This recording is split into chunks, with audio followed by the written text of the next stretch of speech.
Yeah, we're off. Hi, guys.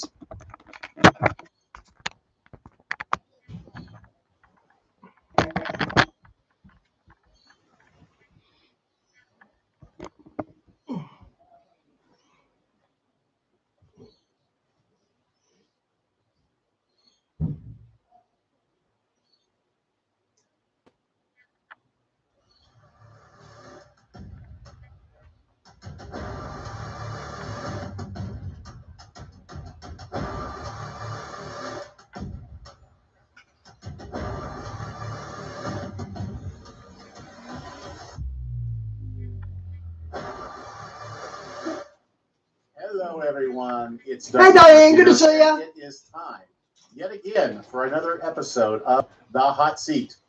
Boy, oh boy, do I have a fun interview in store for you today. My good friend, Josh Peck, he and I go way back. He's going to be on the show here. We're going to discuss his new book, The Lost Prophecies of Qumran. And I promise you, this one will really be worth staying with the whole program because you're going to discover some things that you've never heard before. And but they have a ring of truth that you will go, whoa. So anyway, that's what we're going to do. So let me introduce you to my friend Josh Peck. Josh, say hello to the audience. Hey, hello everybody, and hello Doug. It's always good talking to you. Thank you so much for bringing me on your show, and it's great to be here for the first time on the hot seat. Oh yeah, well, and of course this is kind of a role reversal because years ago, Josh, as I said, Josh, I go way back. Josh interviewed me for some of my early books, like about 10, 12 books ago, or more than that, and so we had some great experiences talking about some of the things that I was writing back in 2012 and 2013 and 2014 and so forth. So it's finally time that the shoe's on the other foot, and that as I'm gonna ask Josh to talk about his books here in a second. But this guy's been trying to catch up with me, and so I'm fearful. Between he and Derek Gilbert, I have a lot of competition in terms of who's writing the most books out there in this sort of prophetic community. So anyway, so Josh, you've been busy writing. You're at Skywatch TV. Tell us a little bit about your ministry before I ask you to tell us a little bit about your family. Yeah, absolutely. Well, your audience will like this. So many people might not know that Doug Woodward is actually a very big part of my origin story, how I've even gotten into all this to begin with. I had self-published one book at the time, and that was my first book. It's not very good. There's a lot G'day, of Val. Good to see you, bro. today. Whenever I get the time to do it, maybe I'll deal with it. But after that, I started writing these short little mini study books. Just, take one small topic from the Bible and write just a quick 20, 30 page book about it. And Doug had somehow seen those, or I might have sent them, or somehow through that, me and Doug met and started talking. And Doug actually spent quite a while mentoring me on my writing. The reason that Quantum Creation became a book and became like what it was because of Doug's influence. He helped me learn kind of what writing should be, what topics you should pick, what things the audience might like writing stuff, just a bunch of stuff that I never would have even thought of. But this guy, an already established writer at the time, took time to mentor me in that. So a lot of basically where I am today, a lot of it, most of it goes to Doug. Of course, most of it goes to God. All of it goes to God. That's true. It's through Doug's obedience, and so I really appreciate that. But I kind of got off on a tangent there. No, that's okay. Let me just make a comment that the investment that I made, the time I made, has proven out to be a very good investment. So you've been contributing so much to the kingdom, and I'm really proud of the work you've done and the progress you've made and the impact you're having. And so it was a great time. I like to think that one of my real contributions was coming up with wacky book titles for you. So the drawing, right? Yeah, I have always been terrible at naming books and stuff. Not easy. Yeah. Right. Well, so anyway, keep on going. Tell us more about the more recent books and then your ministry at Skywatch and so forth. Yeah. So that led to a couple other self-published books, and then Dr. Michael Lake got a hold of some of those, gave them to Tom Horn. And he liked them. And at the time, he was just starting Skywatch TV. This was just a dream that he had for a while, and the timing just worked out perfect. That he was just starting it. And he didn't know me. He took a big chance even inviting me out. He did that. Diane, can you send that link on Skype, please? That's terrible. That's wow. Word of Dr. Michael Lake. So big shout out to Dr. Lake because he helped out a lot too. So many people have helped. And so Tom got the books, like it, took a chance and had me and Christina come out to Skywatch. At the time, Christina and I were so dirt poor. We didn't have anything. We were living in Michigan, and I was on disability, and there was just all sorts of financial issues. But we were being obedient, and we felt that this was from God. So we did everything we could to make it out there. And of course, they helped to Skywatch, so it really was it was a very easy thing to do. We got down there and I got to meet everybody at Skywatch, and we recorded a couple shows. So, and it was on quantum creation actually. And that's one of Skywatch's very first episodes ever. So, big honor for me. Yeah, and Skywatch copyrighted me. As soon as Tom Horn died, Skywatch copyrighted me. And then, so we left, came back. Marshy Hardee's. Well, while we were there, we hit it off with everybody. And it was one of those things where you just feel like you're with family already, even though you don't know anybody. And so we got back home, and Christina, she's always been more intuitive on this kind of stuff than I am, because my plan was, okay, I really want to be around these people because they are like family, and this is like exactly what I'm into, and this is perfect. So maybe if we get this ministry thing going in 20 years, we might have enough to move out there and build a house or something. And so I'm like thinking way down the line, and Christina told me, she's like, Josh, I think by fall we're going to be out there, like fall that year. And I actually laughed. I was like, there's no way. Well, she was right. It was really short after that first episode, and it was right in the fall that Tom sent me and Christina an email and invited us to come to work at Skywatch. Diane, you guys will be lucky to make it to Christmas before you explode. With that little link, the bits I read of it, 8 million illegal immigrants since Biden's been in. Your country's gone. I wish you could get out to Australia and get out of America. And, live there and, basically do what we're doing now. So, of course, the rest is history. Yeah, we accepted the job. And that January, we moved out. And, yeah, the rest is history. We're basically where we are now. And since that time, I've been writing books. For a while, I hosted a show called Into the Multiverse, which is still available on YouTube. It's actually funny. So the Skywatch YouTube channel got... Oh, it's a keg. I thought you meant a powder keg, not a keg of beer. Deleted. But all made in America is a powder keg. The Multiverse was like I don't know what you call it, but it's a channel off from the main Skywatch channel. Right. So Into the Multiverse did not get deleted, but I can't log in to do anything with it now because it was the main Skywatch login.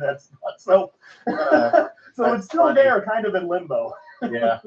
No, that's good one. And Derek's like his normal 10-minute update show. That's probably not eligible for YouTube anymore either. No, that's gone. And the good thing is that at the time he was posting that on the main Skywatch channel, so he doesn't have like this phantom channel that he can't do anything with like I do. But all of that, I should mention, all of that is on Rumble. If people want to check out Skywatch TV on Rumble, they can get like all of that stuff. Cool. Well, I'll try to make sure take a snapshot of that and give people the link and so forth so they can go find Skywatch. I still managed to find it for some reason, but anyway, I'm getting sent to my in my email. So so you've written now kind of what, about 5 or 6 books since you've been at Skywatch. A couple with Derek Gilbert, right? Yeah. Me and Derek wrote The Day the Earth Stands Still, which became really before its time. We wrote that in 2017. Yep. And people can actually look this up. The publication date was in November of 2017, and I wrote in the last chapter of that book. And it's not a prophetic thing. It's just I was looking at some patterns between historical events in Israel and UFO phenomena, which you wouldn't think that there would be a connection, but there is. There is. And so to test that connection, I wrote in there, if this pattern proves to be accurate, like if it keeps going the way that it has been going, we should see something big in both Israel and something with the UFO thing, late 2017, early 2018, somewhere in there it should be. And I laid out all the reasons why, so it's not like a prophecy thing. Well, in late 2017, we got the beginning of official disclosure. The Pentagon started releasing videos and stuff, and so that's the UFO thing. But we also had President Trump moving the embassy to Jerusalem and saying that Jerusalem was the capital. All this stuff that happened within like a few days of each other. So the book was out for a month by the time that happened. So that was kind of cool how that worked. Just good analysis. Yeah, that's all it is. Yeah. Yeah, just good. That's what, if I get right about anything I say that's prophetic, it's because it's just analysis. It's Exactly. not because the Lord spoke to me. I like to think that He does speak to me, but it's through His Word and through my conscience and through my wife. Yeah, same here, big time. Yeah, exactly. Well, that's great, and we're obviously going to talk about your most recent book, but you've had some really terrific titles, and I'd love to come back and talk with you about the whole disclosure thing sometime. I've been trying to get Ellie Marzulli, but he's too busy. You and I should talk about disclosure, I think. So yeah, totally. I actually just put out a movie called The Great Delusion. It's my second like big documentary film, and it just came out. Amazon rejected it. I can't get it on Amazon, so unfortunately people can't stream it there. But they can find it at skywatchtvstore.com. But it's all about that. So yeah, if you ever want to do another show on that topic, I would love to. Oh yeah, absolutely. Well, I'm going to go find it and watch it because I'll you just remind me. I'll give you a viewing link. Yeah, that'd be awesome. That'd be awesome. So, and hopefully we'll share it with the folks that are listening in and want to go see it too. Sure. Yeah, we'll come back and talk about that. Well, so we're obviously going to talk about your book on the Dead Sea Scrolls and come around here in a second. Tell us about your family. You have quite a neat family, and I think people would love to hear more about that.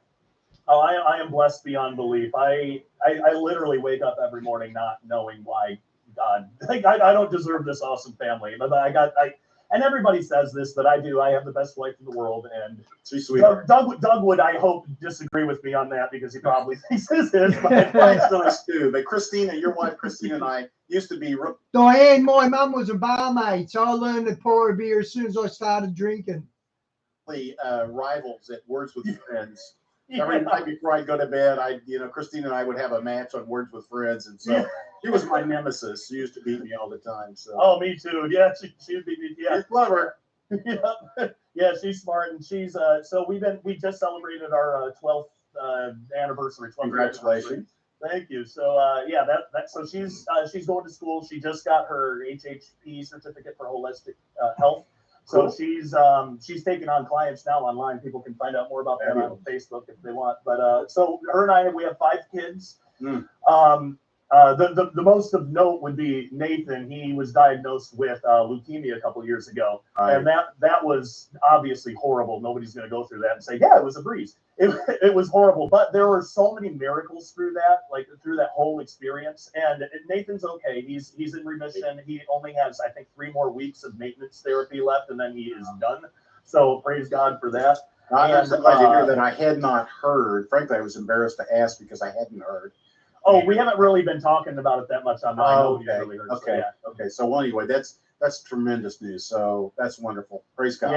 Yeah. So he's doing good. I think that this is going to be something in his life he'll be able to look back on and really grow from. I think he's going to look back on this and see how Jesus really brought him through this. I had cancer when I was 15, so I know exactly what that means because I was supposed to die and I made it through, and so we wouldn't be talking if the Lord hadn't brought me through it. So that's walking through the fire. That's what it's called.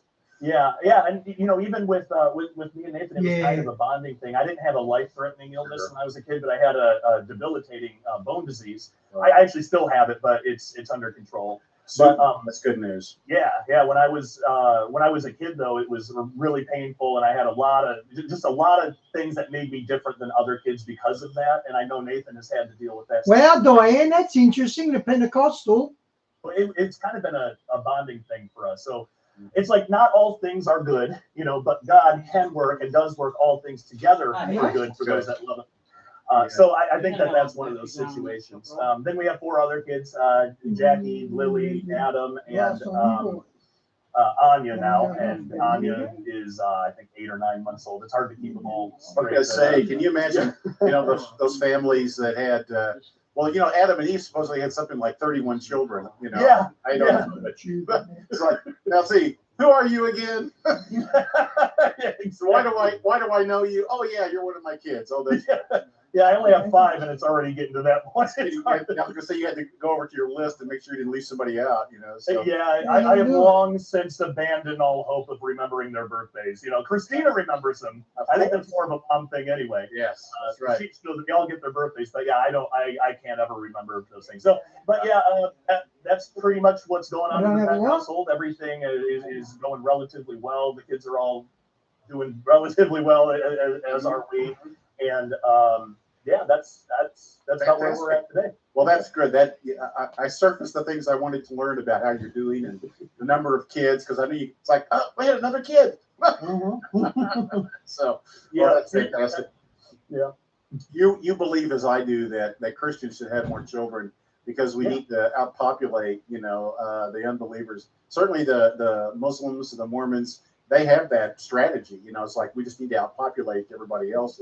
Yeah, and I actually read something that if the average household would have like 2.5 kids or something, it's like an average, but I don't remember the exact figure, but it was a really reasonable number. Right. It was something like we could take it back in like 50 years pretty easily. Right. But people just aren't having kids, so I figure, well, I'll do my part and somebody else's part too. Yeah, you got 5, so you'll carry the bucket for another family as well. Yes, yeah. All right. Well, cool. Well, let's jump in and talk about your new book. Yeah. The Lost Prophecies of Qumran. So for those people that don't know a lot about the Dead Sea Scrolls and Qumran and so forth, let's kind of spend a couple of minutes. Just Josh, give the audience just some basics about the Dead Sea Scrolls. What are they? What was Qumran? Who are the Essenes? Things like that, if you would. Yeah, absolutely. It's a great place to start. And so what's really interesting about this whole history is there's a lot of different ways of looking at it, and there's a lot of differing opinions. And I put some of those in the book, but basically what I gather from putting all the sources that I could find together, generally we call them Essenes. That's not exactly an accurate term. I mean, it depends on what we're talking about. So basically, just generally, and then I'll get into the nuances, but just generally, there were, at the time of Jesus, 3 main lines of thought. There was Pharisee, Sadducee, and Essene. And the Essenes, we get their theology, we kind of understand where they were coming from the Dead Sea Scrolls. Those are the some of the records that they were copies of the temple library. Some of them were original writings to them. So we can really get a sense of how they interpreted their own scripture through the Dead Sea Scrolls. So that helps us out a lot. Diane, I got to admit, church bores me. I don't think I could spend 4 hours in church.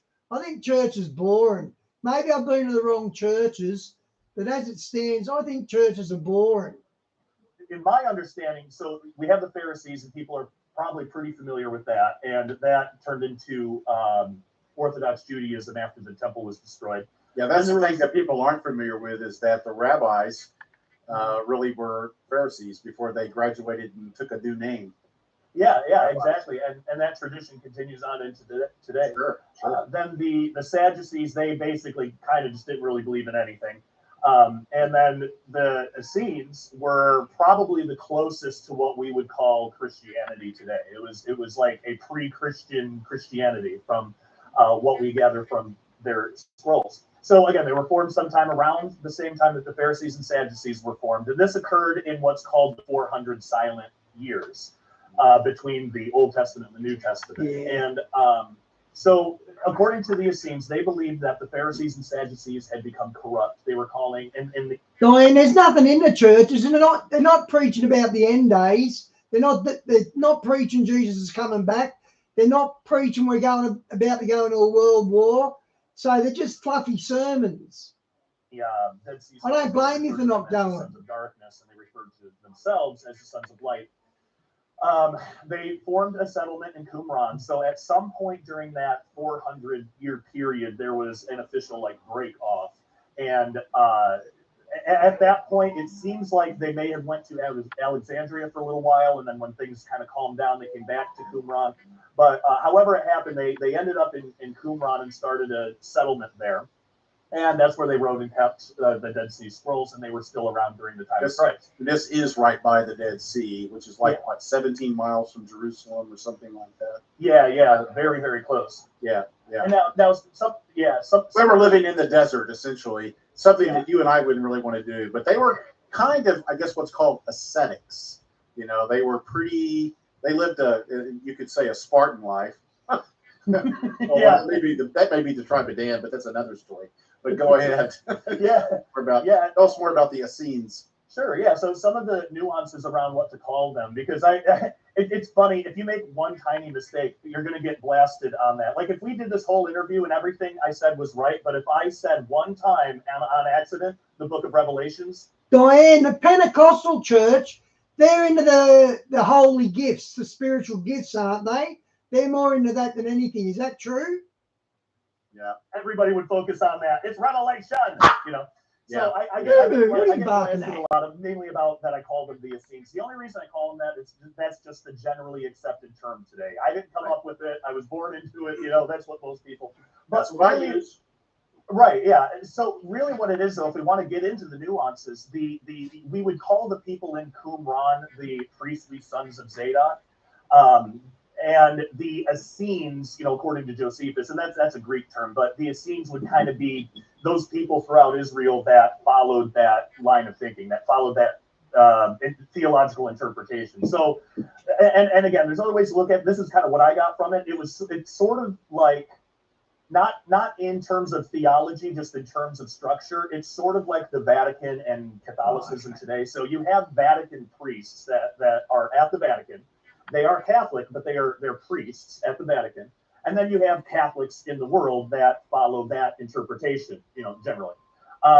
So not in theology at all, but just in structure, it was similar with the Essenes. So the priestly sons of Zadok were in Qumran, but there were Essenes living all over Israel. I think Josephus said it was in every town there were Essenes. So it was that's not widely known. I would say that was something that I hadn't really realized until reading that in your book. Yeah. So it was pretty much just similar to how people were, you know, Pharisees, if they believed in the Pharisee interpretation. But yeah, so there were Essenes out there, and I think you know, you can't prove it because the word Essene isn't in the Gospels. But I think generally the people that accept Jesus really fast in the Gospels, the ones that don't need a whole lot of convincing, you know, I think those were probably Essenes. Oh, I know the type you mean, Diane. I've seen that preacher that does it in America where he puts his hands on people and demons leave. But I don't know if they're really demons though. But I know what you're talking about. Because when you look at what they were expecting in the coming Messiah, there's an amazing scroll called 11:2 Melchizedek. And when you read through it, they explain exactly what they were looking for. They're looking for God incarnate as the Messiah. They knew that. The Pharisees were looking for like a general, like a war general or something. Right? Sadducees, again, didn't really believe in anything. But so they were looking for a Messiah who would somehow be God incarnate, somehow die for. That's well said, Bas. The church needs you. They do need people like us because we know exactly what's going on, and most churches don't. Die for their sins, for the transgressions, you know, that set the captives free. That's how they interpreted that. And they knew that it would happen in 32 AD. They didn't use that exact date. They have, you know, Jubilee cycles and Onas and all that. Right, which we'll talk a bit about. Yeah. But they list it all out, and it's really easy to do the math. When you do the math, you figure they assumed this would happen around 32 AD. They were really looking for the Messiah at the time when Jesus. Thank you, Bas. They were tuned into it, and the other lines and. And you guys are the reasons I love doing it, Bas. I love chilling with you guys, and we always learn something. Judaism, we're not looking for it at all. That's right. Yeah, they were focused kind of more on their own power and their own. Well, they were corrupt, just like the Essenes said. Right. So the history of how all this happened too. There's a period called the 400 silent years, and it's called silent because it seems like a lot of records got destroyed, and we have to kind of piece things together, and we do have to sort of fill in some blanks on our own and make some guesses. And I try to be, you know, careful about that in the book and say, you know. Well, for example, it seems like what happened, the whole thing was about this calendar. And this is actually where we get the term sons of light and sons of darkness. But apparently at some point in that 400 years, it could have been during the time of Antiochus Epiphanes, but it might have been in the time of who came after him, Antipater. Yeah. But somewhere around that time, the Jewish leadership was confronted with a choice. They were allowed to do some Jewish things, but they had to adopt this calendar, you know. So there were some that said, okay, yeah, let's just do the calendar, and it was a lunar calendar. Would this probably have been in the time of the because it would be the Seleucids. Yeah.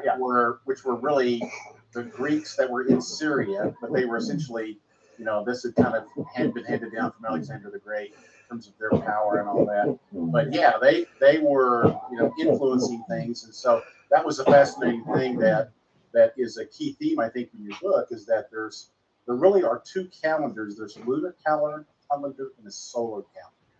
Yes. And it appears that the tradition of the Essenes was that the solar calendar was, in effect, the biblical calendar, and the lunar calendar, in effect, was a pagan calendar, and where the Jewish priesthood and the religion itself started stepping on itself was when it really tried to map their festivals against the lunar calendar rather than sticking with the solar calendar that had been set up sometime in the past.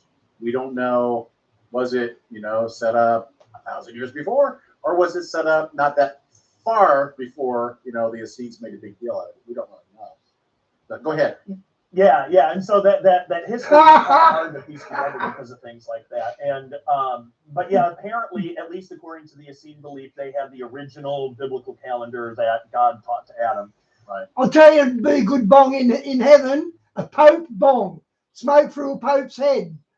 And at some point, there was this break where the Jewish leadership accepted a lunar calendar as a compromise to probably the Seleucids. There's actually a Seleucid calendar from that time that's really close to the Pharisaical calendar, or even what the Jews use, Orthodox Jewish people use today. That's so kind of a smoking gun, isn't it? Yeah, it is, because it does. Yeah, I heard that, Diane. The Pentecostals are good on that. I've seen Sid Roth trying to do it one day. It was really bodgy. Really fit with any other calendar, so it probably was around that time. So the group that said that's completely wrong, we cannot we can't use this pagan calendar, we have to use the solar calendar because these festivals need to be done on certain days at certain times, otherwise God might kill us, you know. Which is what the Bible says. Yeah, exactly. This way, otherwise you will die. Exactly. Right. And, you know, even in the Talmud, you can find there's a quote in there about the high priests before and after this time. Yeah, before that time, there was a reasonable amount of high priests that you would expect. But then after it, it's something like 300 high priests because they were doing things on the wrong days and they were getting killed because of it. Right. So, it was like 18 versus 300, if I remember what I read. Yeah, that's right. Wow. Which is creepy to think about. That's pretty creepy. Yeah. Yeah. So those that that wanted to keep the solar calendar broke off. May have gone to Alexandria first and then to Qumran, but somehow they ended up in Qumran. That sounds like a cool church in an old theater that's huge. And that's kind of how the whole thing started. And that also is what most likely the terminology of sons of darkness and sons of light is about, because the Essenes had a solar calendar, and the Pharisees adopted the lunar one. So, you know, light and darkness. Should we jump in then and kind of explain the calendar, which is really the Jubilee calendar, which really is presented to us well in the Book of Jubilees. And why don't you kind of walk us through the nature of the calendar, because that becomes a real key theme in your book as well. Yeah, it's huge. So they had a yearly calendar that was 364 days. And I got to give props to Dr. Ken Johnson for all this, because this is where I learned all this from. And then I did like a little bit of research on my own to try to fill in some blanks. But yeah, I mean, this is Ken Johnson's work. So if people are interested, that sounds like it'd be a cool church service. In that, look up Dr. Ken Johnson. But he was able to reproduce the whole calendar. And the main thing that he had trouble with is that no matter what calendar you have to have some kind of leap something. You know, we have a leap day. Hang on, I'm looking for something. Fill in some blanks, but yeah, I mean, this is Check out this, guys. This is the Ark of the Covenant, and the angel's wings go like that, and there's a triangle underneath it of empty space. I reckon that's a symbol. There's no God there. That's a symbol that the Illuminati used. That's why they came up with a triangle, because the Ark of the Covenant, the angels touch like that, and it forms an empty triangle. I reckon that's where they got it from.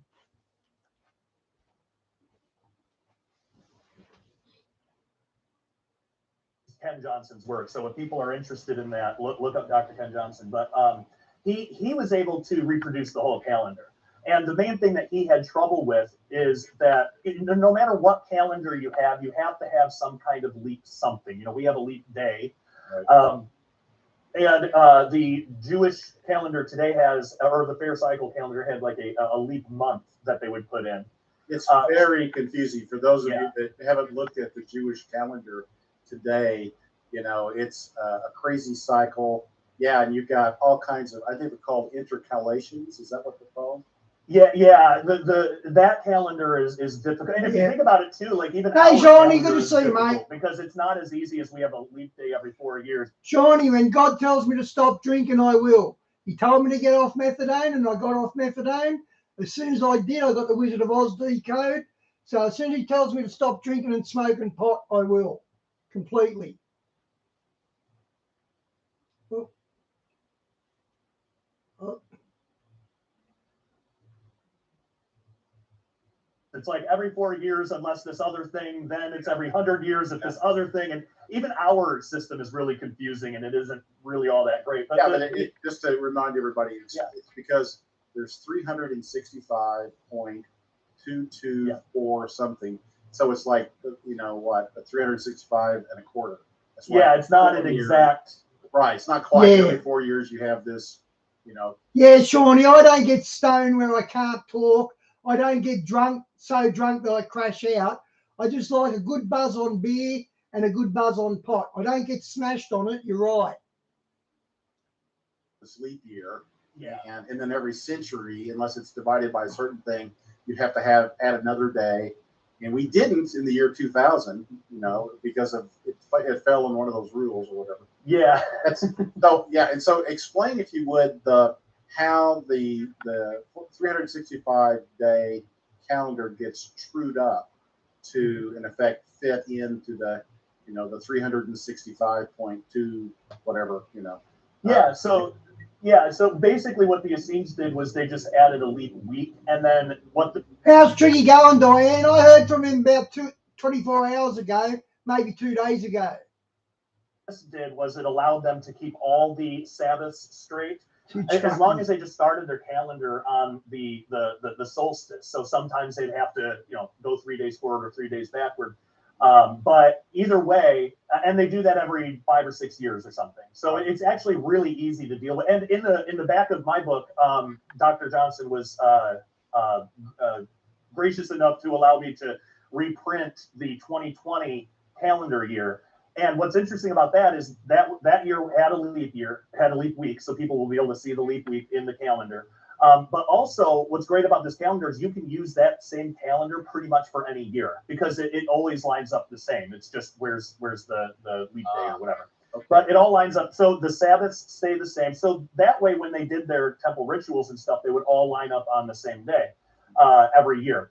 So that's how their calendar works. And they have a lot of interesting things in there. There's extra festivals that we don't find in the Bible. There's something like 12 altogether instead of the 7 that we're used to.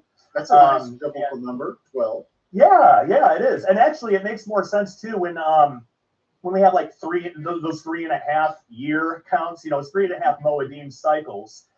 If it's a cycle of 7, like how do you have half? You know, maybe in the middle of Tabernacles or something, but that I don't think that would count as a half. There's not half a festival. It's either a festival or it's not. If the festival isn't completed, then it's not a festival. Right. So 12 makes sense to have half of a Moedim cycle, because you can have 6. But again, I mean, there's lots of other ways to look at that, and a lot of that has come from the Dead Sea Scrolls. But we find hints of some of it in the Bible too, and whenever you want, we can get into the festivals and stuff. But yeah, definitely. We want to. Well, we want to save the John the Baptist and John the Apostle thing for a little bit later. For me, that was like the whoa, Nelly. That was a big insight. So explain though, one of the real big things in prophecy is the concept of the prophetic year. Yeah. The 60-day year. And you go into explaining why, it's kind of like if you're sort of saying if you want to do the prophetic year, okay, that's okay. But there's some differences and there's some other ways to understand things. Yeah. If you stick with this 364-day year. So you might cover Yeah. that a little bit. Yeah, definitely. So, this is something that I've been wondering too, because mainly where this comes from is the prophecy about, Daniel 70 weeks. And there is a way where you can time all that out and you can do the math where it does land on the exact day it's supposed to. And I talk about that all in the book. And that to me, on one hand, it does seem like too big of a coincidence. That's got to be real. But the only way it works is if you have a 360 prophetic year calendar. And I don't know how that idea started. I don't know what the origins of it is. Maybe it is based on something that somebody pieced together biblically, but I don't know how to make it work in the Bible except for just saying, well, if you do the math in this way, then I just smoke pot because I enjoy smoking pot.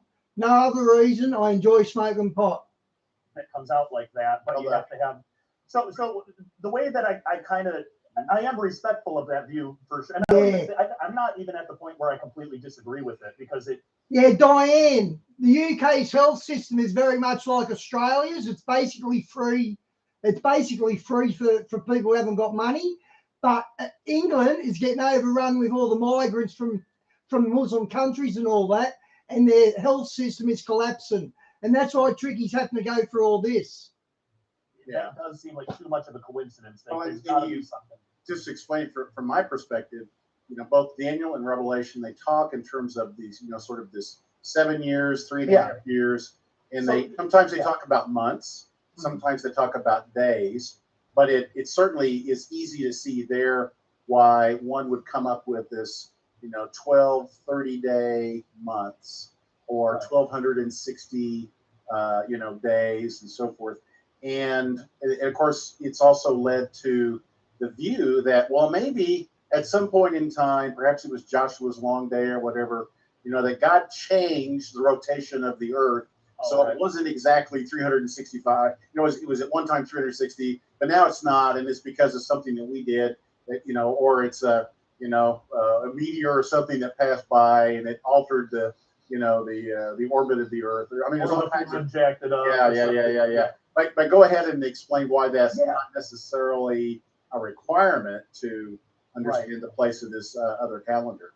That's such a good way to put it. It's not a requirement. So like in the book, I don't blast that view at all because I had that view for a long time. And it wasn't until recently because I started to see when you look through the Bible, it is hard to find like one solitary calendar system that works with everything, and people have tried to figure out what they might have used. So there's a lot of different theories like that. But now that we have the Dead Sea Scroll calendar, we can actually piece that into all of those, and it works. It works in the Genesis flood, all that. Wow. There's mirrors in Moses's his whole life. I mean, so the Essenes gave the right calendar. That's interesting. This calendar works perfectly in prophecy. It works really well, and it works all throughout the Bible. The only place someone could make an argument that it doesn't work is in the Gospels. You do, especially in the Gospel of John, you do have two calendars that he references there. So you're not going to find one calendar that's going to, put all those verses together. There's when he talks about like the festival of the Jews, he's talking about national, like that's what the Pharisees do on their calendar. Right. And when you really look at it, there's two calendars being used there. But anyway, and then which by the way begs the question that we're going to get into later about why would John take the time to bring that up and sort of diss, the way that the Jews, which John uses that phrase a lot, as a way of clarifying, distinguishing, kind of like the bad Jews from the good Jews. It'd be like if we said, we live in America and stuff, but the Americans are like pro-abortion. And it'd be kind of like if we use that sort of terminology. We might not say it exactly like that, but we can sort of get a sense of what he meant there. But when you look at it, and you can find those two calendars there. The only other time is that the Daniel 70 week thing. But I think what's going on there, maybe, just like we have years, decades, centuries, The Essenes, or even just Old Testament Jewish believers had Shemitahs, which is a Shemitah, which is a 7-year period. Jubilees, which is a 50-year period. They had Onas, which is a 500-year period, and Ages, which is a 2,000-year period. So they had the same idea. They just split it up a little differently. Well, I know if I say, like, yeah, 2 decades ago, such and such happened, do I mean exactly 20 years ago? If I meant exactly 20 years, I would say 20 years. Then I would be exact to the year. But if I'm saying decade, I just want to be exact to the decade. Generally, like 2 decades ago, somewhere around there. But it's not gonna go past like 29 years, because then that would be three decades ago. Might not even go past 25 years, because at that point I would round up. But anyway, so in that prophecy, the angel is using Shemitah, 7-year periods, weeks. He's using that period. If you just think of it in terms of that, all the stuff that is supposed to happen within that week that it says, it happens in that week that it says. So it might just be that. It might just be that, like, it wasn't supposed to be to the exact day, but just within these Shemitahs, that's the Shemitah where all this is going to happen. Mm-hmm. And that seemed to make sense to me when I was looking through some of the other Dead Sea Scrolls, because the Essenes wrote like that. Like in the 11Q Melchizedek. I mean, they broke it down pretty exact, but they used the same things. They used Shemitahs and years, and so they used the same. Exactly what it sounds like, Shawnee. They're getting their troops together. And kind of terminology, but so I think because the angel just used Shemitahs and that just used the weeks. Yes. Maybe we don't have to do the prophetic calendar year. So that was the only place I could find where somebody could make the argument, well, it doesn't exactly work. And I would say on top of their yearly calendar, they had a whole system of all 7,000 years of human history. Yeah. And they broke that down into ages and so on and so forth. So right. Could be. So the point there, my takeaway on that is that the way that they looked at the dates and so forth, they are pretty emphatic about the Jubilee year. Yeah, 100%. In terms of certain events that happened in the Jubilee year. But they're Shawnee, the US dollar is going to collapse. It can't not collapse with BRICS. Yeah, it's really bad. What happened there?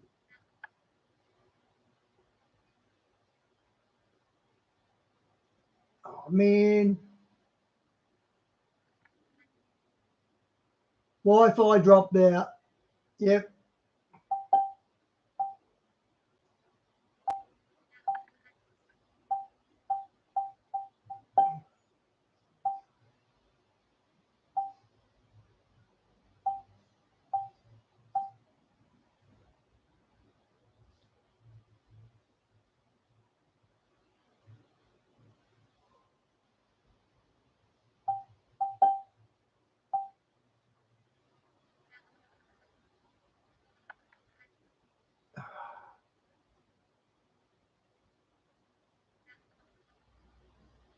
Get set for summer with our lowest prices. Nike sofa, $399. Lightweight party lights, $49.99. Where you find it competitors, lower price on the same stock item, repeated by 10%. But there are other aspects of their sort of system that doesn't insist upon an exact day. Right. But it says within a decade or within 7 years, this is going to happen. And that's kind of why, when you said earlier that the Essenes were looking for the Messiah, and when he came in 32 AD, that would have fit right into sort of the time-bounded area that they expected the Messiah to be. So he couldn't have come in 50, he couldn't have come in 5. He had to come pretty much right in that space. Is that a fair way to say it? Yeah, definitely. Because in the 11Q Melchizedek scroll, that's how it words it. So when you read it like just exactly what it says, well, that's the Shemitah. That's exactly when all this stuff with Jesus happened. And so they were able to pinpoint it. So some things they keep real general, like ages are super general. They're 2,000 years, but while there is an end date, there's not exactly a beginning date. So we would say, okay, the best way to understand this, age of Torah, according to the Essenes, was the 2,000 years between the call of Abraham and 75 AD.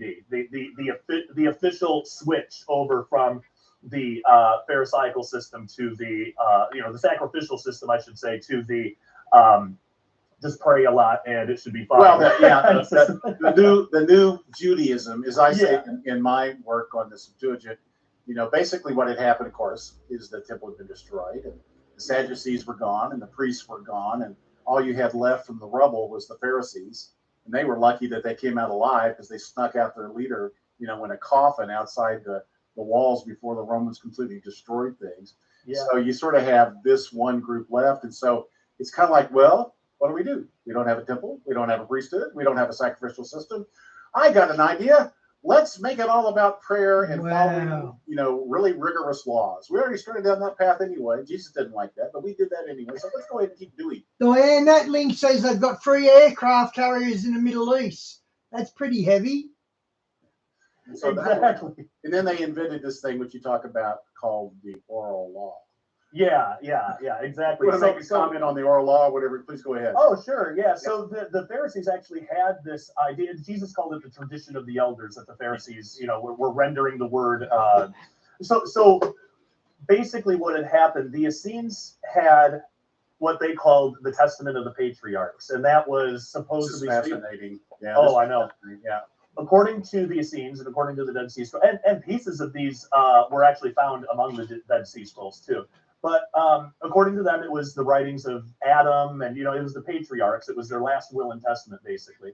And so they had that, while the Pharisees had like the oral Torah, the oral law. It's basically they said it was an oral tradition that this is how you interpret the old, the Tanakh, right? And this oral tradition was passed down from Moses. So already no way to verify that. I mean, it's literally impossible. Without time travel, there's no way to verify it.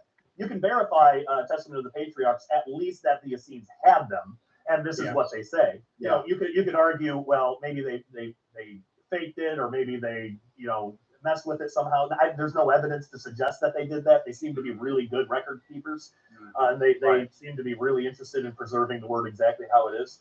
Or at least as close as can be done by human means. So they had that, and then just conveniently all the oral Torah stuff just happened to disagree with the important Essene stuff, and I take a lot of time to explain all this stuff in my book, but real quick, this oral tradition finally gets written down in the Mishnah, which is published more or less amongst them, around 150, 160 AD. Eventually, as you point out in your book, it will lead to the Talmud, which begins to happen in Babylon, which is an interesting place for them to invent the new Jewish religion. I don't think that's coincidental, by the way.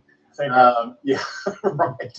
And so, but the from what you're saying, which I think is a very reasonable point, that the Testament of the Patriarchs was probably in the hands of the Essenes. Not to beg the question about when it was actually first put together, or whether it was authentic or not, but it was at least in their hands probably 200 years before Jesus. So you've got this sort of 300 to 400 year gap between what the Essenes had versus what the Pharisees finally sort of codified in the Mishnah as the foundation for the new rabbinical religion, which is modern Judaism. It's the Orthodox Judaism of today. All stems from that. Yeah, and what's amazing about that is how we got Christianity. The Essenes, they went out, they believed Jesus, they became Christian, and they took on the Great Commission and went out and spread the gospel. And so we actually come from the Essenes. So while the Pharisees, the Orthodox Jews today, they came from the Pharisees, we as Christians come from the Essenes, which is really exciting to think about. So it's like, this is the history that God is so good. He's allowed us to be like grafted into. Like, I'm not Jewish at all, as far as I know. Half of me, I don't know what is, but as far as I know, I'm not like me. Yeah, and most of us are. Yeah, exactly. Yeah. And yet we still get to be grafted into that those amazing promises. And so it's really cool to look at that and see that is the history. There's even Dead Sea Scrolls in, I believe it's the Damascus document in the beginning of it. The writer welcomes those who will be in the age of grace to come. And he wrote that probably a couple hundred years before Jesus. And so they had this concept of ages. And so, generally, like I was talking about how you can't really pinpoint. You can pinpoint dates after they happen, and you can pinpoint dates if the Bible gives them to you, if it gives you specific dates. But there's a lot more generality in some of this than we think. So I've actually found that it seems like the next age to come starts before the current age ends. So I can that sounds jump to that if you want. Jump to that if you want. Yeah, that's where one of your prophetic, sort of boom. That's why I timed this one, Di. He should be finishing around the time Mike comes on. Is that if you want to talk to that? Yeah, so this is really cool. So according to the Essenes, there's 4 ages or 3.5 ages, depending how you do the math, but they saw 7,000 years of human history. The first age was the age of creation, from creation, obviously, to the call of Abraham. Now, right before the call of Abraham, though, you have the whole Tower of Babel incident. So then from the call of Abraham to 75 AD, the start of the new Orthodox Judaism thing, right. 75 AD, you got that 2,000-year period. So that's the age of Torah. But when would we say that the church officially started? When would we say the church age, or what the Essenes call, this is actually in the Dead Sea Scrolls, the age of grace? That's what they called our age, which is amazing. But when would we say that started? We would not say 75 AD. We would probably say 32 AD, roughly when the Holy Spirit came down. And then that was the start. So the start of the next age to come started almost right around 50 years. You could actually trace it back if you take it from like Jesus' birth, or there's different places you can start it, but just generally in that area, that 50-year period between 25 AD, let's say, and 75 AD. Look at all the prophecy, everything with Messiah, the crucifixion, and the start of a whole new age, and all that stuff. So I think what was happening is that probably the age of grace did officially begin in 75 AD. But what that means is that that's the point where everything was put in place for that age to begin. That's not where the preparation started. So the preparation for that started at Jesus' birth, or maybe even before that, depending, again, how you look at things. But I use this example in the book. If I say I'm going to have a birthday party on Friday at 3 o'clock, Friday at 3 o'clock, everything should be in place. Does that mean that I start getting ready at that time? No. That's just when the party can start. I've probably been preparing for a couple of days before that, ordering things, making sure there's refreshments and presents and, whatever. I think that's what's going on with these ages. So there's a preparation time for the next age. So by 75 AD, the last nail in the coffin of the Torah age was that final abolishment of the sacrificial system officially in Orthodox Judaism, or Pharisaical Judaism at the time. Right. So there is a date, but look at all the preparation that happened before that. And every age has been like that so far. So what I posit in the book is, what if our age is like that too? What if we're going to start seeing preparation for the millennial reign of Christ, which is the next final Sabbath age? They saw that as a 1,000-year Sabbath, which is really cool. So their model of human history follows their calendar week. But their ages are 2,000 years, but this last one, curiously, is only 1,000. Yeah, and it's interesting to think about why that might be, and it might be 500 years, because there are unas within these ages. 500-year periods could be, sundown to sunset, or there's a lot of ways why that might be that. But yeah, exactly. That's how it pans out in the calendar. So what if? So our beginning, like the beginning of our final Jubilee, if the Essenes are correct, and if we have this calendar right, and we might be a year or two off, we might be interpreting something differently, who knows? So I don't want people to cancel their credit cards and sell their home thinking that, the end is coming, but but it is always good to be prepared just in case. But if this pattern follows, it's just good analysis, like we were talking about before. If this pattern follows, our final Jubilee begins in 2025. So very soon. And then we have a 50-year period between that and 2075, the end of the age. So people are thinking, so all of the tribulation stuff, that's not going to start till, 2068 then? Not necessarily, because Jesus came early in the final Jubilee of the age of Torah, right in the beginning. Is it possible he might come back early on in our final Jubilees? So we could have, and I go through a lot of different possibilities, because who knows? We're not going to know till it happens. But one way it could pan out, you could have, let's say 2025 comes, and then somewhere around there, let's say the tribulation starts early, and you got this 7-year period. Jesus comes back, vanquishes the Antichrist, and all of that. Okay, there could be, we don't know for sure. It just says after that, then there's this millennial reign. How long is it going to take for the whole world to learn the new rules of everything? I mean, think how long it took just to get the church age started. Right. You know, and that's still spreading around the world. How long would it take to? I think people have this idea that, like, Diane, what's even in her head that she does that? What's the point of doing that? That's, apart from being disgusting, what's the point of doing it? when Jesus comes down, the moment his feet touches, just everything poof is going to be totally different immediately. And I don't think it's going to be like that. I think he's going to work within the rules that he's created himself on how nature works. Well, yeah, and obviously the Lord consistently wants to work through human beings. So I think we're going to have tasks to do. I think to bring the kingdom to fruition. I think your analysis there, I think it's probably right on. Yeah, and I think that, how much time does it take? The way that I kind of envision it, because there seems to be something called the gospel of the kingdom, and then there's the gospel of Jesus. Right. And I think at that time, when Jesus comes back, I think we could have a few decades where we go preach the gospel of the kingdom. The kingdom has come. Hey, nations, here's what you got to do now. You got to do tabernacles. You got to do this, or you're going to get all these problems, drought and things, and disease. And when you really look into it, this is fascinating. I mean, the whole way the system just works around the world is different. There's still like a version of death. I mean, when you look at like Ezekiel, we read through some of that. There's going to be some human beings that get through there, but it's still going to be rare. And I think it's tied to sin. So the world we live in right now, you can sin a lot and make your life harder on yourself, but if you don't sin a lot, that doesn't necessarily mean you're going to have a great life. Like, you can have a lot of bad stuff and not happen to you. You can have a lot of bad stuff happen to you and not do anything wrong. But it seems like the rules, and the Dead Sea Scrolls corroborate this too, because they even go into more detail. They say like people that have leprosy and stuff are not going to be allowed to do basically whatever the communion is going to be in the kingdom.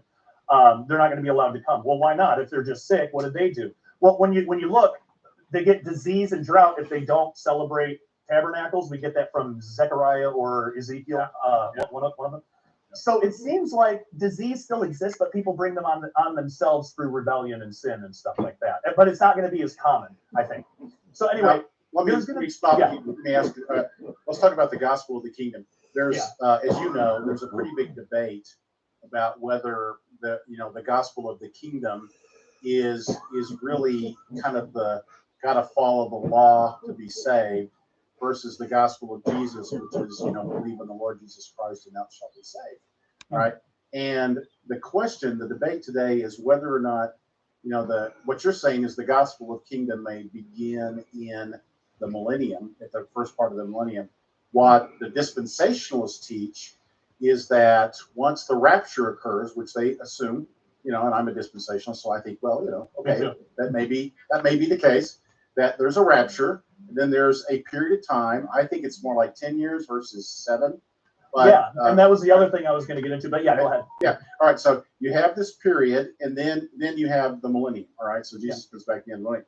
Now the question is, does the gospel of the kingdom begin in the tribulation, or does it not begin until the millennium? And the dispensationalist says it begins in the tribulation. Yes, I would agree with that. Yeah, and that's where, as a dispensationalist, I'm not sure that's true. Yeah, according to my current understanding, and I could be wrong, according to my current understanding, I think that kind of starts with the 144,000 Jewish witnesses. Yes. But I don't think it's not exactly the gospel of the kingdom. I would think would be the kingdom is here now. It's here now. You wouldn't say that in the tribulation. You would say the kingdom is coming. So get ready. It's gonna be here at the end of this thing. Right. So I think there could be and there's different ways to do this, but there could be a period of time where Jesus comes back, the tribulation is over, and now the kingdom is here. Let's preach the gospel of the kingdom, however long that takes. Let's say it takes 40 years to do that, to get to everybody. So then by, let's say, 2075 AD, according to the Essenes, by 2075 AD, everything is in place for officially that 1,000 years to begin. It could be that way, or it could be, and this one is kind of fun to think about. It could be that let's just say it's a pre-trib rapture. I know not everybody agrees on that, and that's totally fine. But let's just say for sake, like, what if it's not like the rapture and then like next month the tribulation starts? What if it's like the rapture and then a decade goes by? More than 7 years goes by before the tribulation starts. How many people on the earth would breathe a sigh of relief? We're safe. We're secure. No Antichrist. No return to Jesus. Right. We're all set. All those troublesome Christians are gone. They're gone. They're gone. So, and it wasn't the rapture. It had to have been something else because it's 10 years now, 20 years, whatever. Well, imagine if like a long period of time, like 43 years, and then it goes by. Well, now you had a whole other generation of people that were born post-rapture into this world. They had no real concept of it, and anybody that would have believed that was the rapture at the time would look silly. It's been 40 years since then, and this is all just speculation. But I can imagine how deceptive that would be, like how convincing that would be to somebody, and how hard it would be to reach them with the truth until the tribulation actually does start. Right. And then I think this could be why we see people going like back and forth between like repenting and going back to the witchcraft. So what are they? Are they pre, mid, or post-tribulation? They seem to be saying pre-tribulation because it's talking about the rapture, and then 10 years later, we're still here. Stuff and then repenting. It might be because of that, because if they've had all that time, it might be hard for them to come to terms with the fact that the tribulation has started now and they're in it. Yeah. Just a possibility, but I think that's a fun one to think about. Yeah. That's an interesting one. Probably not fun for those that have to go through it. Well, right. but interesting. Yeah. And now and I talked about this in a couple of different books, but there's a pretty consistent view amongst a number of the sort of, we'll call them classic prophecy teachers, that there's certainly some that say, oh, tribulation is exactly 7 years. The rapture happens right at the beginning and so on. But there's a lot of people that say, it probably happens at least 10 years before Jesus returns again, physically, visibly. And people like Chuck Missler, Grant Jeffrey, there's a guy named Emil Gobbeluk who was associated with Southwest Radio Church. Let's see, Randall Price, yours truly. I have a whole list of about 6 or 7 that speculate that there probably is a period. There's a rapture, probably the war of Gog and Magog. I think that their two are almost simultaneous. Yeah. And there's a space of time. The Antichrist gets cranked up. The 7-year tribulation begins, but the first part of that is everything's glorious because the Antichrist brings peace, supposedly man of peace. But then it all goes to literally hell in a handbag, somewhere around 3.5 years when If you're talking interior paint that protects against mold and has superior washability, the temple sacrifice stops. The Antichrist declares himself, and then he destroys Mystery Babylon, which probably is the church and other churches, mainline denominational churches or whatever, that are not exactly preaching the gospel of Christ. So anyway, so there is that point of view as well, which I'll mention. But I like what you're saying, kind of going back to the beginning of the age. Yep, Jesus appears, he, preaches, he passes, he dies, but by 75 AD, you basically have all of the New Testament written. Yeah. Maybe not the book of Revelation, although those maybe not Revelation. Post-trib like to say, oh yeah, it was written before the destruction of Jerusalem. It was written by 67 AD. So, I've had that discussion with a number of good folks. But anyway, I haven't seen any convincing argument. Yeah, well, I agree. I agree. Yeah. So anyway, so you've brought out the possibility that the Essenes, who did prophesy, there's some folks that you quote that say, these guys have made prophecies and they kind of all come true. And so, it's an interesting thing to say, look, 2025 is the beginning of the next age, according to them and according to their Jubilee calendar. And by the way, I will disagree with the overall chronology, but I'm not necessarily saying the Jubilee calendar is a problem or is wrong. I'll explain why I think definitely. there's a different point of view, but we will get to that a little bit later. I'll save my critique until later. Put on my scholarly hat and say, "No, Josh, have you thought about this? Or have you thought about that?" So anyway, all right. So yeah, so it's fascinating. I think there was one other thing that you came up with that suggested 2025 might be the date. Do you? Oh yeah, in Enoch's prophecy of weeks. Yeah. Yes. Yeah. So yes. this is really cool. Explain that. This is a lesser known prophecy, a lesser known aspect of the book of Enoch. So yeah. I love this prophecy. It's so cool, and it's weird and different, and it's really accurate. I have some videos online if people want a really in-depth study into this prophecy. They can find that. I did one even on the Sid Roth channel, which I couldn't believe that they were interested in that. They're letting me talk about like pre-trib rapture and like how to tell a false prophet from the scriptures. And I mean, they love it. I mean, I'm thrilled like that they asked me to do this. I think that's really cool of them. But so I do have videos on this online, and I did a presentation for Skywatch on it and got more in depth. And then me and Ken Johnson did I think it was 2 videos.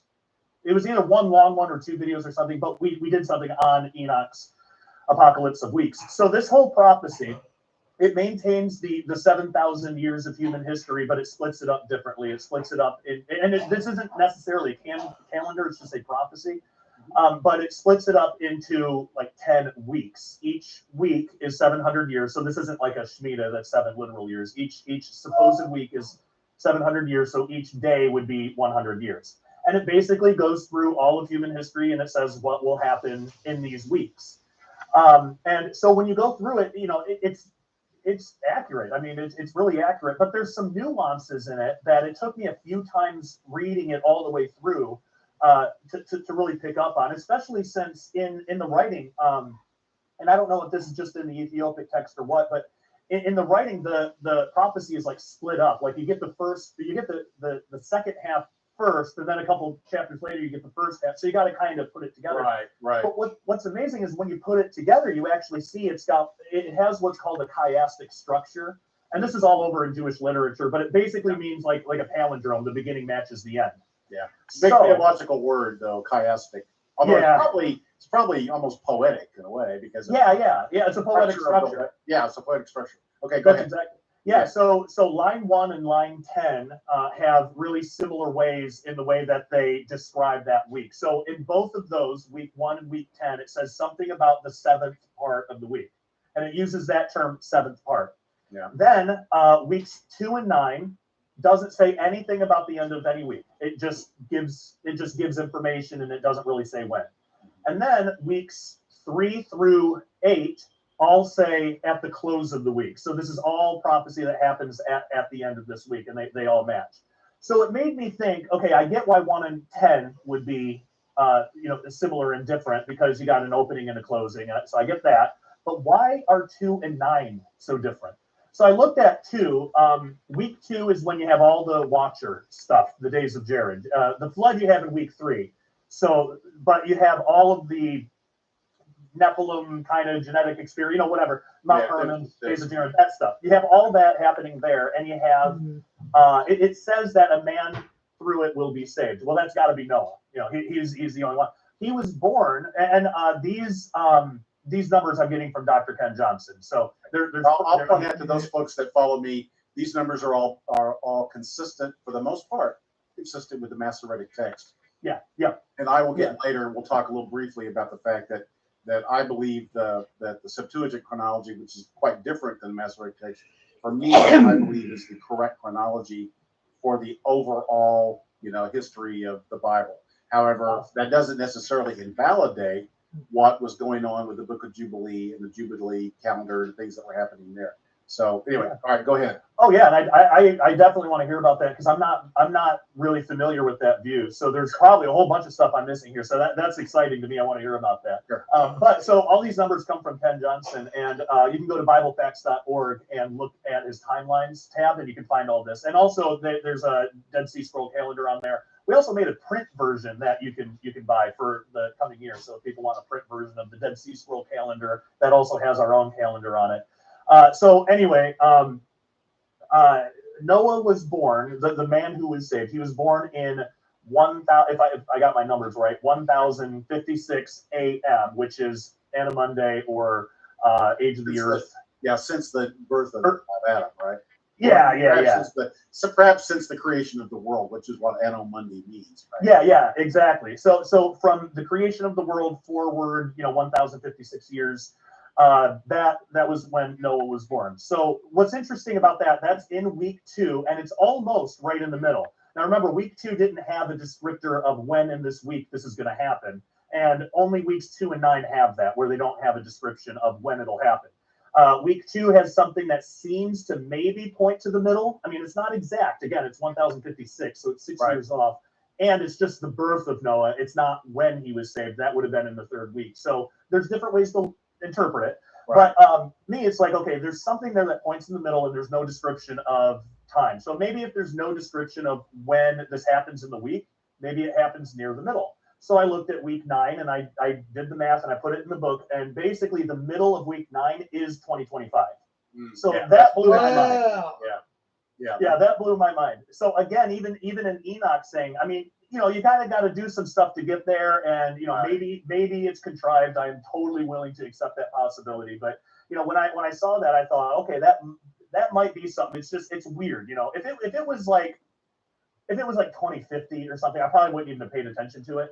But because it was specifically 2025, I thought that was at least worthy of note. So I wrote about it in the book and went into all detail on how this whole prophecy works. But what's great is when you look at the prophecies. Now, we mainly get it from the Ethiopic version. We do have the Dead Sea Scroll version on some of it, but not all of it. I do put both versions in the book. The Dead Sea Scroll, or the Ethiopian version, has little tiny differences from the Dead Sea Scrolls, but you can match them up and see that it's... Are the Dead Sea Scrolls in this case, are those written in Hebrew or Greek? Yeah, you can find mainly Paleo Hebrew is what we're talking about. Okay. Yeah, so it has... the translation lines up pretty well. And so we would assume the Ethiopian, or whoever translated it, long ago, would have had no way which parts of the Dead Sea Scrolls were going to degrade and be lost in time and which ones weren't. So if the ones that match line up pretty good, then the others do as well. Yep.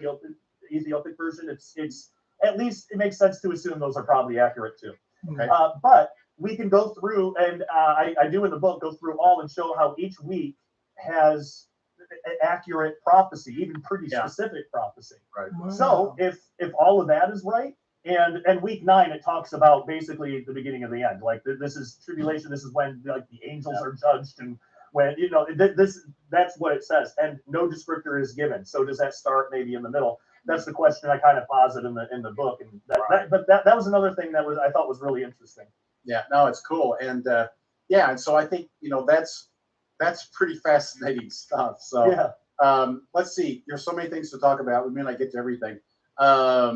Let's talk. I was tempted to talk about the Copper Scroll, but I don't think we have time.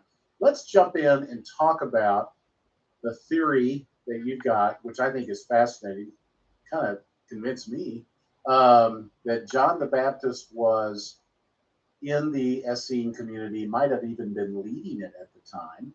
And there's a relationship there with John the Apostle. So you might jump in and kind of explain some of that, because to me that was sort of a game changer.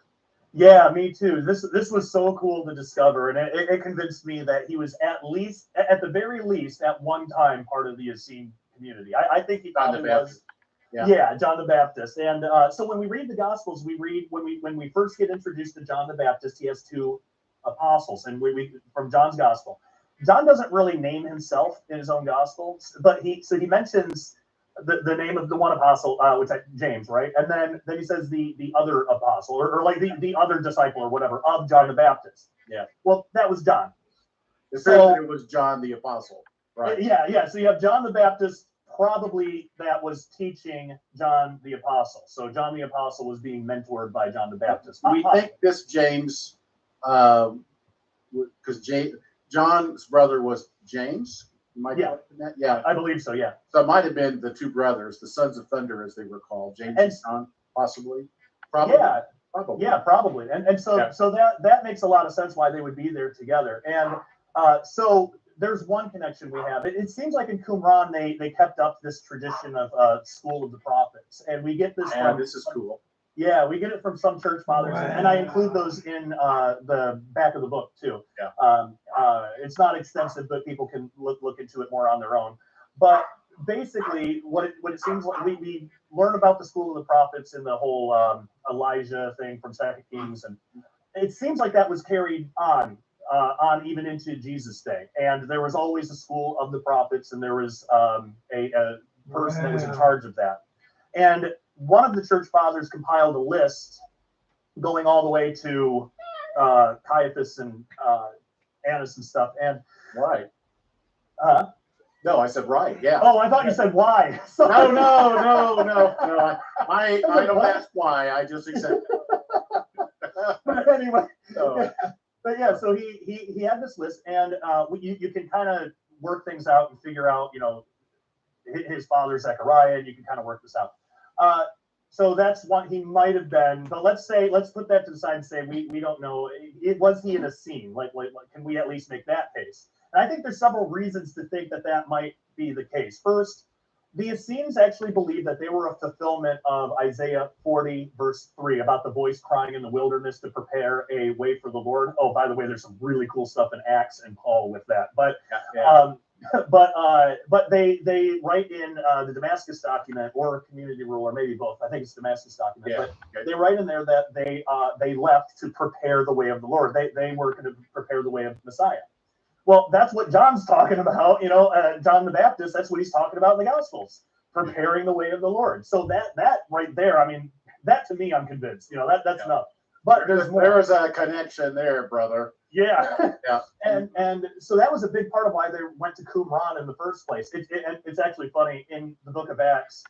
When Paul goes to Damascus, I don't think he went to Damascus, Syria. I think Damascus was Qumran, because in the Dead Sea Scrolls, in the Damascus document, they called their community Damascus. And it meant something like oath of blood or something like that, if I remember, or cup of blood or something. It had something to do with they were looking for the Messiah to shed his blood for remission of sins and stuff, to free the captives. But they called their community Damascus. They didn't call it Qumran.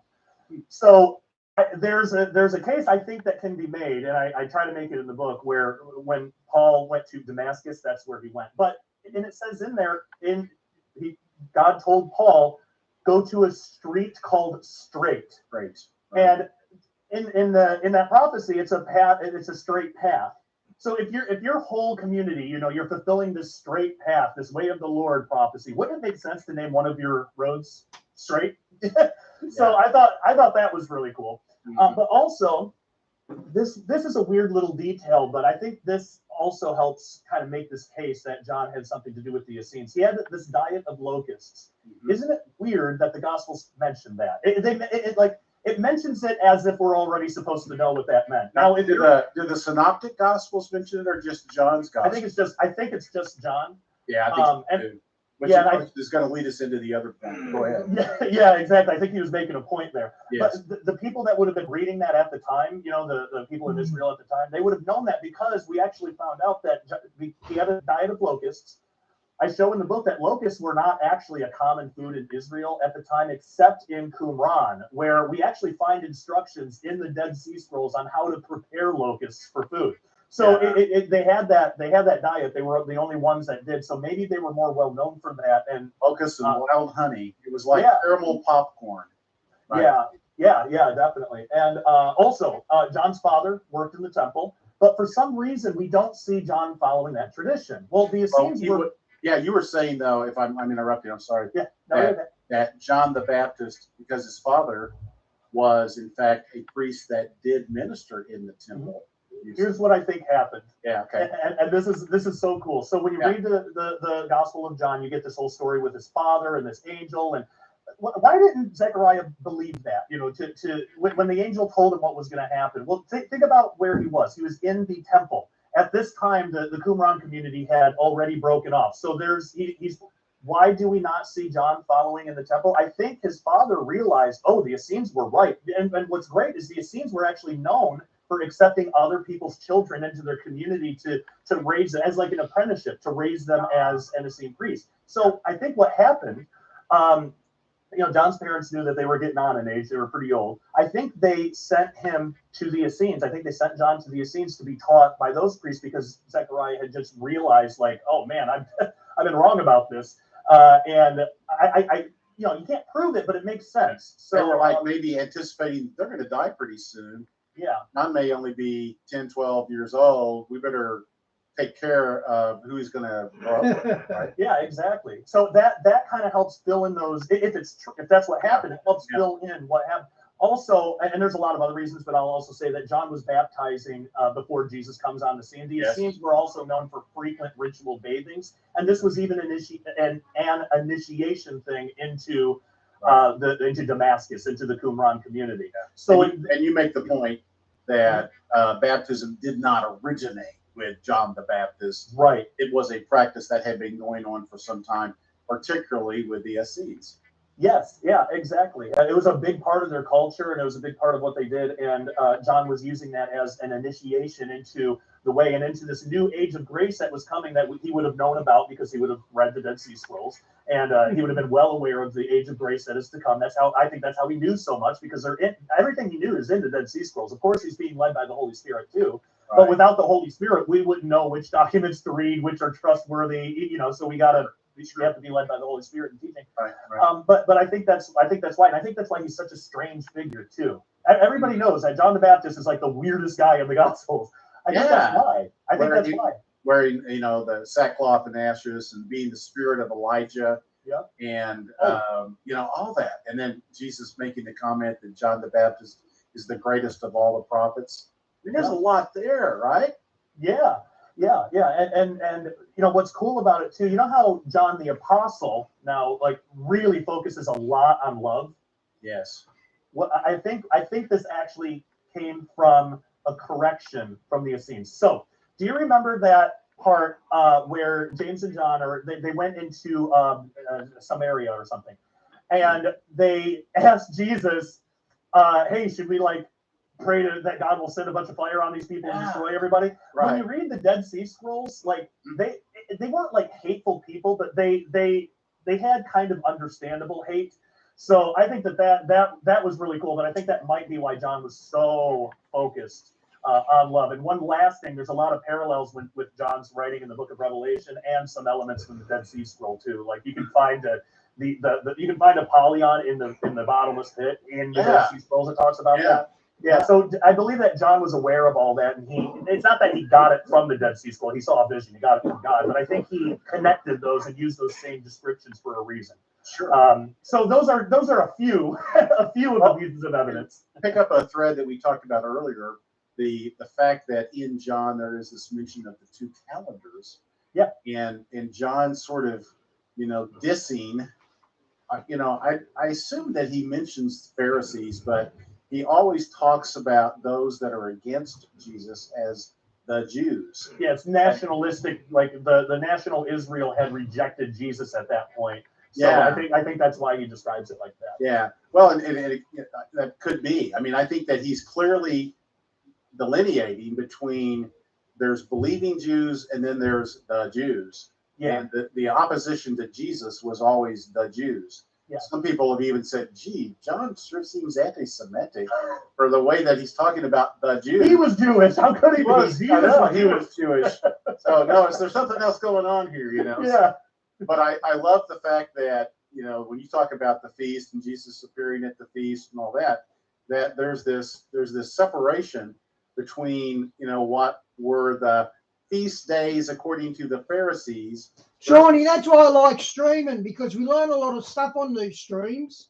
Is what probably, or to the Jews, versus what were really the feast days according to we'll call it the Jubilee calendar, the Essene calendar.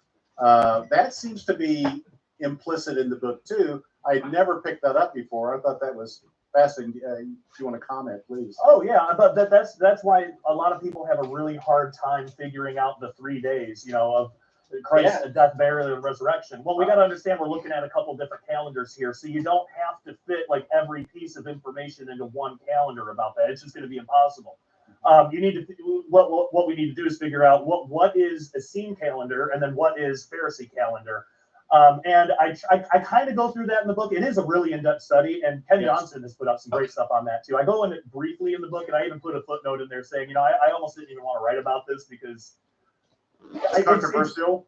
Well, not that. It's just if I'm going to really get into it and do it right, it would almost be a whole book on its own, and I just don't want to write that much. So I made the footnote and I said, there's so much more to this. This is not exhaustive. So there are plenty of online tools. Just know that there's 2 different calendars here, and this is kind of how it pans out. I think it's a revelatory insight that is going to deserve. I mean, I'd never picked up on it before, never seen it talked about before, and unless you have the understanding of the Book of Jubilees and where you're coming from there. And by the way, I'll talk in a second why I don't think Jubilees is necessarily as authentic as as it may appear or as you may make it in your book. But nevertheless, there's still it's kind of like the Book of Enoch. It's clear the apostles were sort of bathed in the Book of Enoch. They knew it, and it was part of their sort of religious cultural background.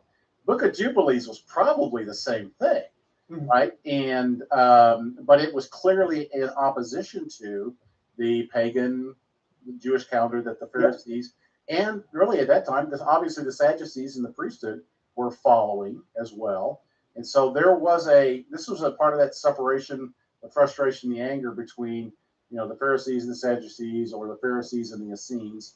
And by the way, you do talk a little bit about the whole history of how all that came about in the issue of Pompey and Pompey being invited in. I want to point out one thing that you don't know that's, I think, interesting. We talk about the number of times the temple was desecrated. I had read before, and then when you wrote what you wrote about Pompey, I went out and looked at another source to kind of verify this. Pompey and his men desecrated the temple as well. Oh, okay. And that was in 63.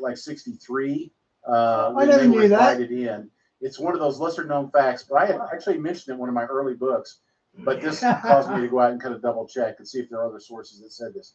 Yes, they desecrated the temple as well. They went into the Holy of Holies. They did sacrifices in the temple and probably in the Holy of Holies in 63 AD. So this was almost 100 years after Antiochus Epiphanes IV had desecrated the temple, sort of in that same 163, 167 time frame, if I'm not mistaken, about those years. So I thought it's something you might want to know. That's really cool. Yeah, definitely. That's really interesting. Yeah, it sort of sets off this whole issue of, well, will the temple be desecrated again? Well, it's been desecrated quite a number of times, more than we realize. So I actually found some really cool stuff about that, the future desecration too. And this was interesting to me. Let me find my notes here. Because I've wondered about this, like the desecration of the temple. It just seemed like there was more there. Where to place it on the timeline? Well, I believe that there's a reason to believe that the desecration of the temple, the seventh seal, the Day of Atonement, and the abomination of desolation, I think that all has something in common. When we read Revelation 8, it describes the breaking of the seventh seal. Right. And the Dead Sea Scrolls actually say that, and this is so cool. He said a couple of minutes ago that Pompey invaded the temples. He said that Pompey invaded the temple in the 60s. If that's true, then you get Pompey destroyed by the volcano 10 years later. That's pretty interesting. In Revelation, we get a lot of heavenly temple scenes, and the angels are performing duties. And we don't really get an explanation of that throughout the rest of Scripture. But the Dead Sea Scrolls say that angels perform duties in the heavenly temple at the same time as humans are supposed to perform them on earth, and that's why the calendar days are so important. Yeah. We get that in Revelation. I mean, these angels are performing temple duties that are very similar to what's described in like Leviticus, even for the earthly temple. So Revelation 8 is one of those, and that's why the calendar is important. But we see that the scenes of angels performing these heavenly temple duties. Now, when the abomination of desolation occurs in Revelation, the angels are performing duties that sound a lot like what was supposed to be done on the Day of Atonement. So if we use the Essene calendar, the prophetic day counts kind of work out perfect for this to occur all on that same day. I also think this is why there's a silence in for half an hour in heaven. I think that's when the Antichrist is desecrating the temple. And this also has to do with the whole scapegoat ritual. There's so much in this, but I think this is right in the middle of the tribulation. And when you use the day counts that were given from Daniel and Revelation, this works out. It works out for how long the Antichrist is going to be around. It works out for when the two witnesses show up. Like it works. And yeah, so I thought that was really cool that you can use the Essene calendar to try to learn some stuff from Revelation and how this might work out prophetically. Yeah. See, folks, this book is pretty good. You gotta have to pick up a copy of it. It's pretty amazing. I don't agree with everything, but I agree. Oh, that's fine. Yeah. And there's tremendous insights here that you're not gonna hear anywhere else. So if you are a prophecy buff, this is a book you want to read. I'll just say that. All right, coming back. So we've got this connection between John the Baptist, John the Apostle, James, perhaps brother James. They're disciples of John the Baptist. John the Baptist, you bring out the point, he may have even been the leader of Qumran. He was obviously of the priestly order. There's just so much there that is background to John the Baptist that we hadn't heard, and it's background to John the Apostle and to the Gospel of John, and why the Gospel of John may have been very different from Matthew, Mark, and Luke, because John was, kind of following through this Essene thing, whereas you had, Matthew was a tax collector. He obviously wasn't. Mark was a young guy, not quite clear exactly what his background was, but it's not really spelled out. But you got Luke. He was probably Greek, or he was a Jew that lived in Greece at one time, and so he was not part of the Essene community. Right. But John the Apostle looks like he was. And so it leads to some different things. Now, it is why that a lot of people have said, well, Jesus was an Essene. What do you think about that question? So what I would say is he wasn't, but Jesus was Jesus. Jesus is absolute perfect theology. So there's not going to be any system we create on earth that Jesus would say, yeah, that's what I am. I'll be called that now. I'm a Baptist or I'm a Catholic. It's not going to happen.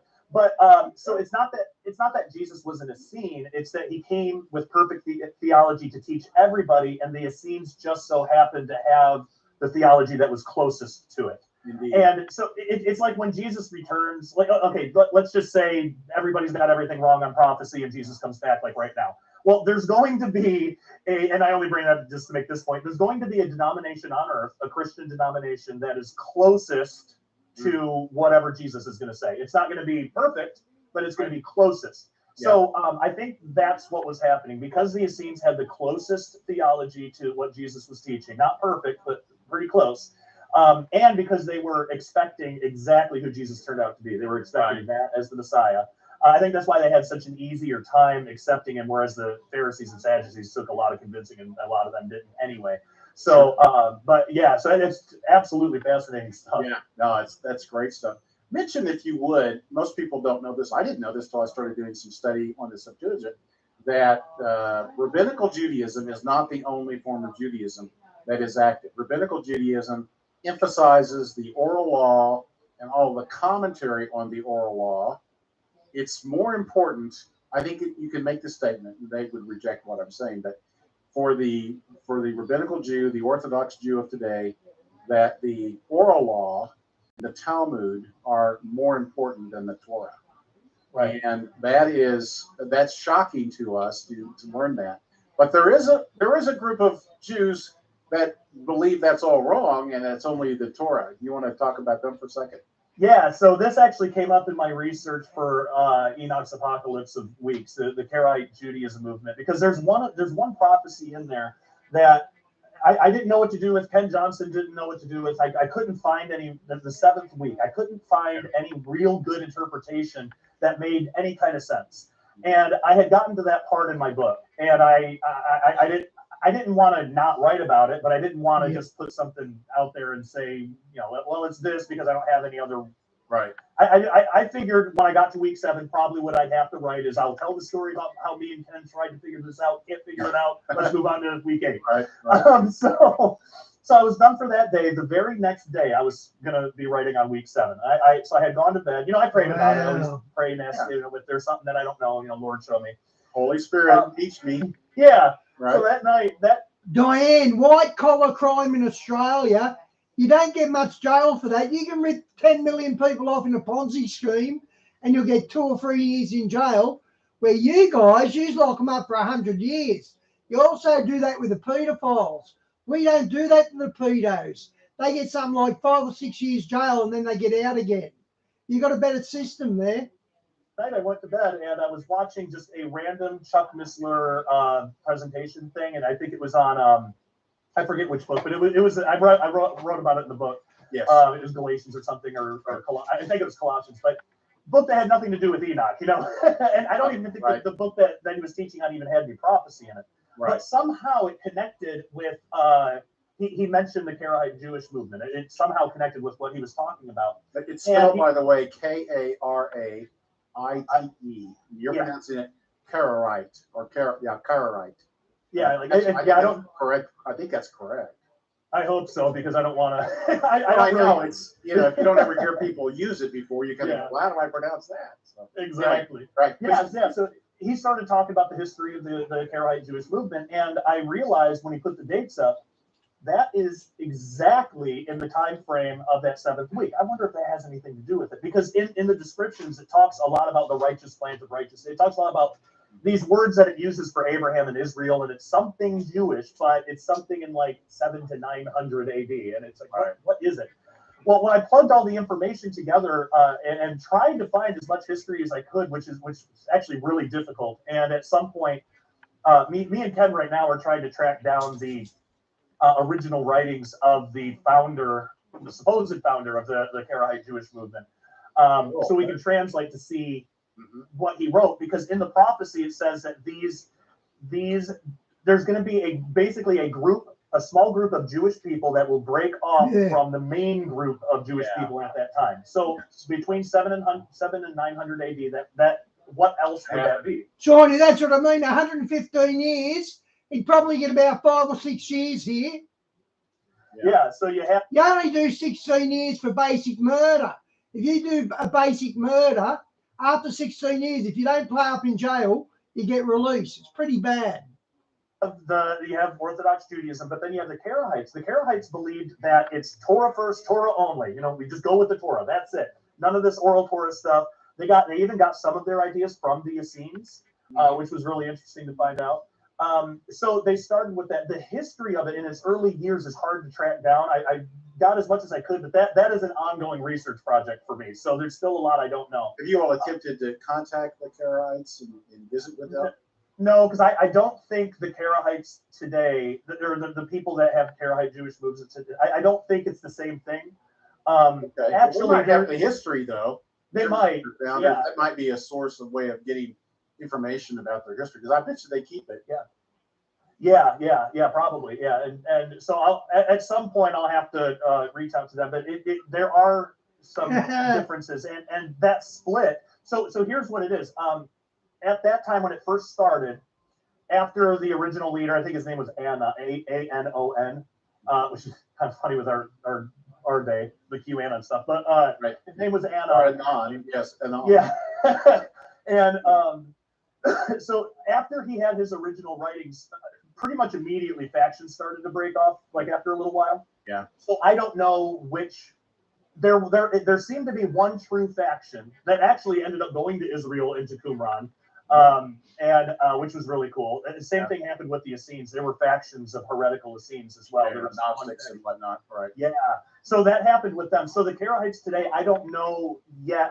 Before I contact anybody, I want to see if there's a way to know if they came from that original true believer line, or if they came from one of the heretical factions. And so far, I don't yet know.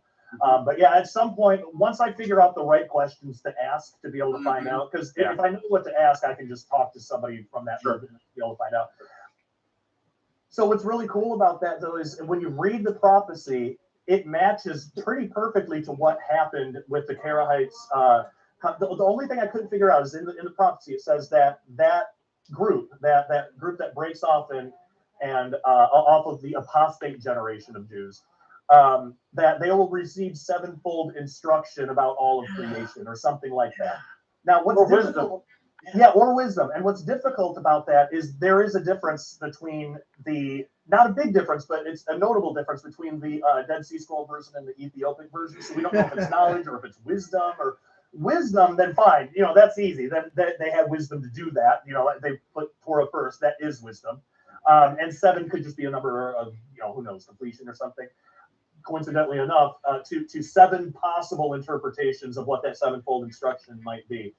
One of them, I'll just mention a couple. One of them, the exact number of categories in Karahite teaching vary depending on who you ask, but it seems to center around a list of this list of 7. This is most probable interpretation, in my opinion. These were like the 7 things that the Karahites would focus on and then teach even to other countries and other nations and stuff. But 1, biblical supremacy, so Bible above Talmud. 2, religious law.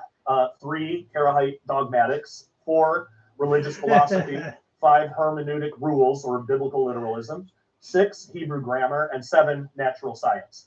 So that could be the sevenfold instruction right there.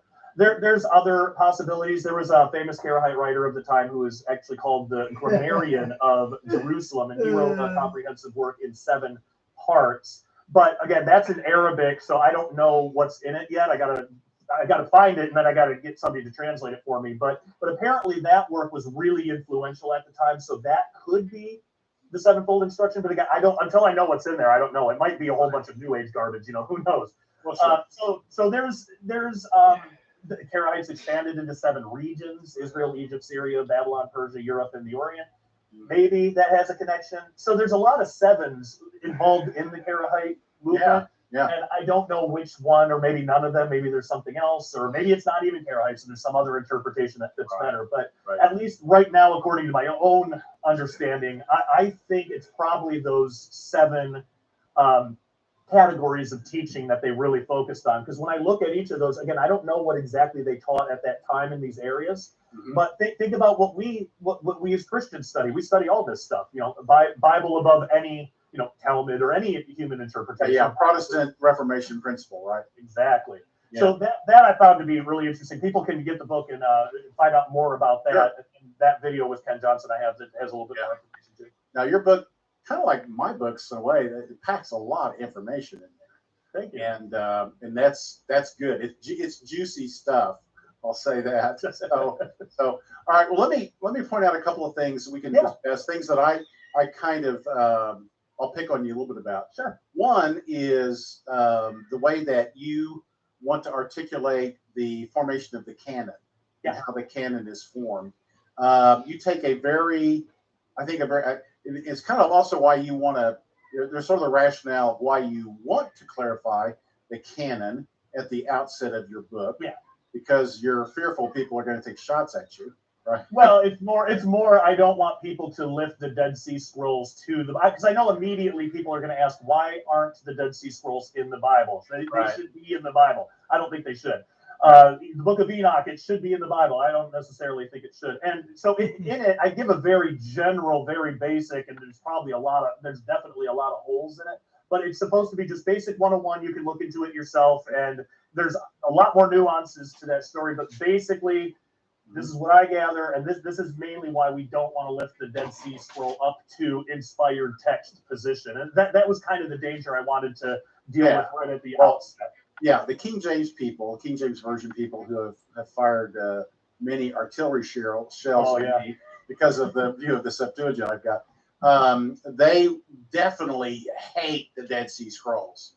So, it's sort of the independent Baptist churches of America. And I could name some names of people that roused them up, but I won't. But anyway, it's okay. That's interesting. Some churches don't go on for the Essenes, including the Baptists. They hate the Dead Sea Scrolls because they feel like, well, it doesn't add anything, it doesn't help us. It's just more contradictory information. That's because though they believe that it was the 1611 version only. That was inspired by God, and it's accurate, more accurate than the Greek and the Hebrew. It's certainly more accurate than the Dead Sea Scrolls. I grew up in a household like that, like an environment like that. I do not believe in that anymore. Like I'm not KJV only, and it's because and the Dead Sea Scrolls, it provides so much context. You know, it doesn't change the story in the Bible. The Bible is the Bible. Nothing should be added or taken away. But it provides some context, some history to kind of understand. Like no one that I know of would really. I mean, even the KJV only people, they wouldn't really say like you can't study history. Like don't look at history. Right. But for some reason, if it's Israel history, that's not in the Bible. They have like an issue with it, and that's weird to me. Yeah. So yeah, I'm definitely not of that group anymore. But I was taught when I grew up that the King James version, you don't even need to look at the other translations because they had what was the term? It was divinely translated, which means it's exactly perfect, and it's not. I mean, there's so many things you can go through.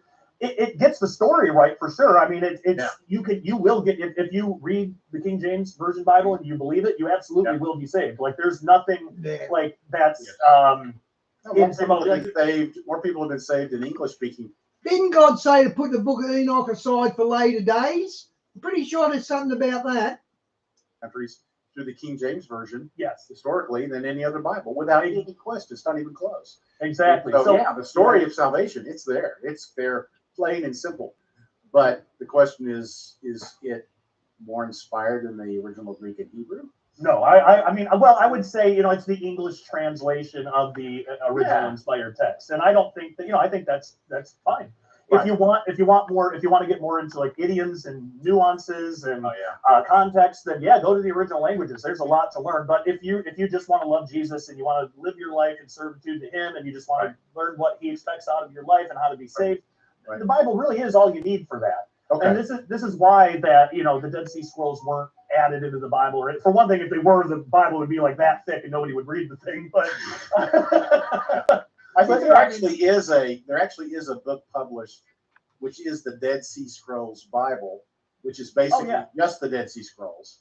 And you probably have it, right? I don't know. I have a few of them, but this is so. Look how big these books are. This is one collection of Dead Sea Scrolls. Right. And none of these have every single one. That's why I have, and also if people want to study Dead Sea Scrolls, get different, it's kind of like the Bible, get different translations because every translator is going to have some bias one way or another. Yeah. But I mean, these are not even complete. There's also a whole bunch of them that haven't even been translated yet. So that's right. And you wonder, what are they hiding, keeping back from us that we don't right. It's like another great mystery, What's the nation of Israel keeping away from us that we'd like to see? Yeah, exactly. Yeah, right. So okay, so we sort of talked about that. The canon itself. Let me just throw this out. Yeah. The canon. You make a strong statement that in effect, when a book was written that was going to be part of the canon, it was in the canon. I mean, it was like this has got God's signature all over it. It's the inspired text. This is what God wanted said, etc. And so, it's really God's transmission revealed that is in the canon, and the canon is only that. Is that your statement? Okay. Yeah, generally, yeah. I mean, again, there's going to be nuances and stuff, but yeah, basically. All right. Well, so and my problem with that is couplefold. One is that yes, for earlier. Good. I'm glad it wasn't later. We clearly know that there was this thing called the Apocrypha. Right. There's the apocryphal books, but the Apocrypha, is another 16, 18 books or whatever that you will find certainly in the Catholic Bible, but you will also find it in Luther's Bible and in the Geneva Bible, so forth. In other words, there was an opinion that it should not be dropped altogether, that it still was, Luther said it was still of value to read it. But it's clear that the Reformers said there's a distinction between the books that are in the canon and these other books that are, in the covers of our Bible, but they're not of the same power or influence or impact as these others. And so they would say, if there's a problem in there, that's, it's not really inspired. And that's, so I would say that that's one thing you don't say in your book that probably is misleading. Not to mention that. So in version number 2, you may want to talk about that. All right, now, now let me dig into something I think you'll find really interesting, which is the Book of Jubilees. Yeah. And I have kind of a theory about how one might sort of bring this together. I might jump over now then. I have a view that the Book of Jubilees was probably written. It was written. Okay, we'll switch the mic from around the world, guys.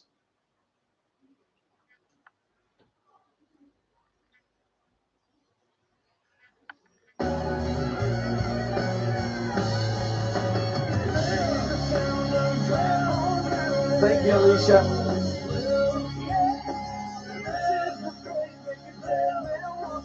Dry bones live. Dry bones live. Dry bones live.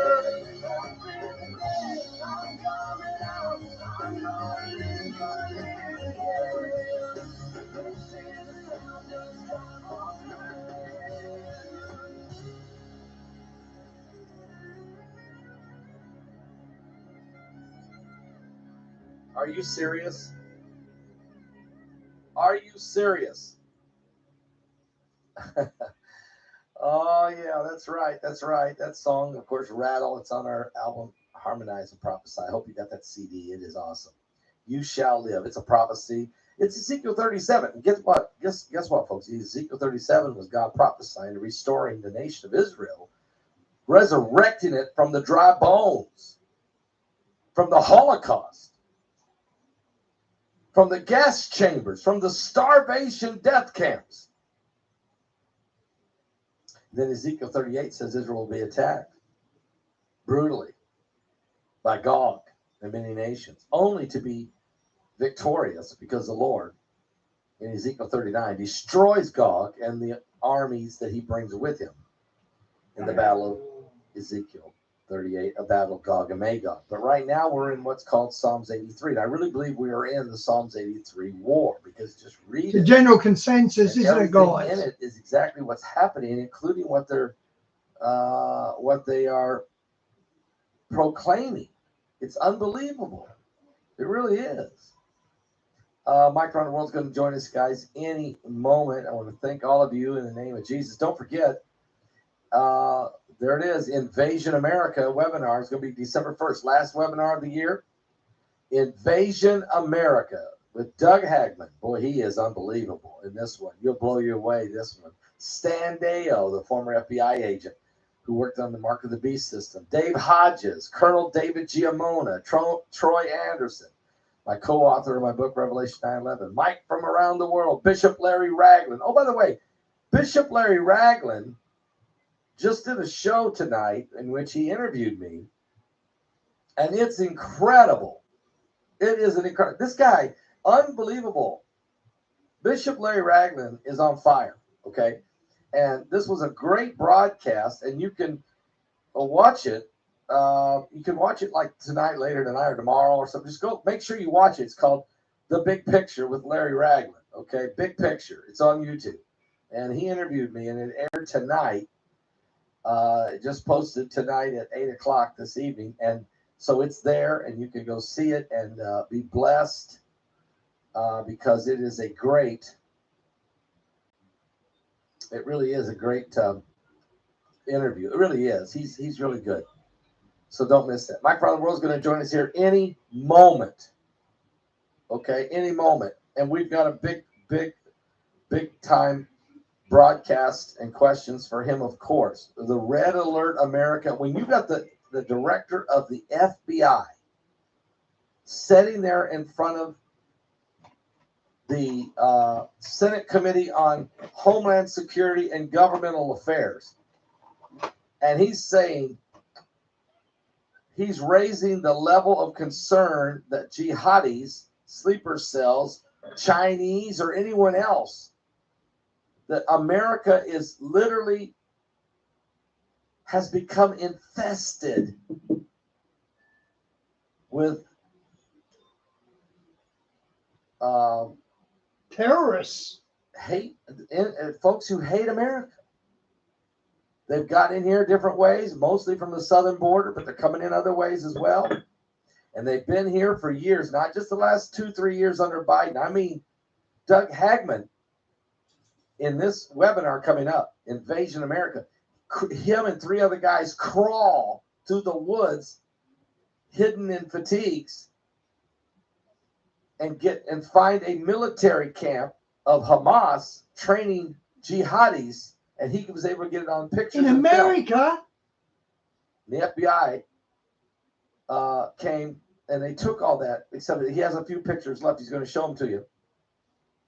But also the leaders of the Hamas put a hit out on him, and they blew his car up. He went to go out to his car, and he clicked his remote to start his car, and it exploded. It's okay, so he's going to tell you this story. He can do it better than I can. He can tell you everything he knows about what's going on. This was from 2007. This happened to this man. This is 2023. How many jihadis are in here now? How many sleeper cells are there? We're going to ask Mike around the world.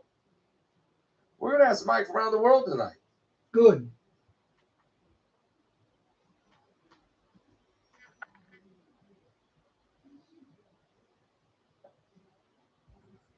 Because we've got to find out what should we do. And oh, by the way, is there going to be an American draft?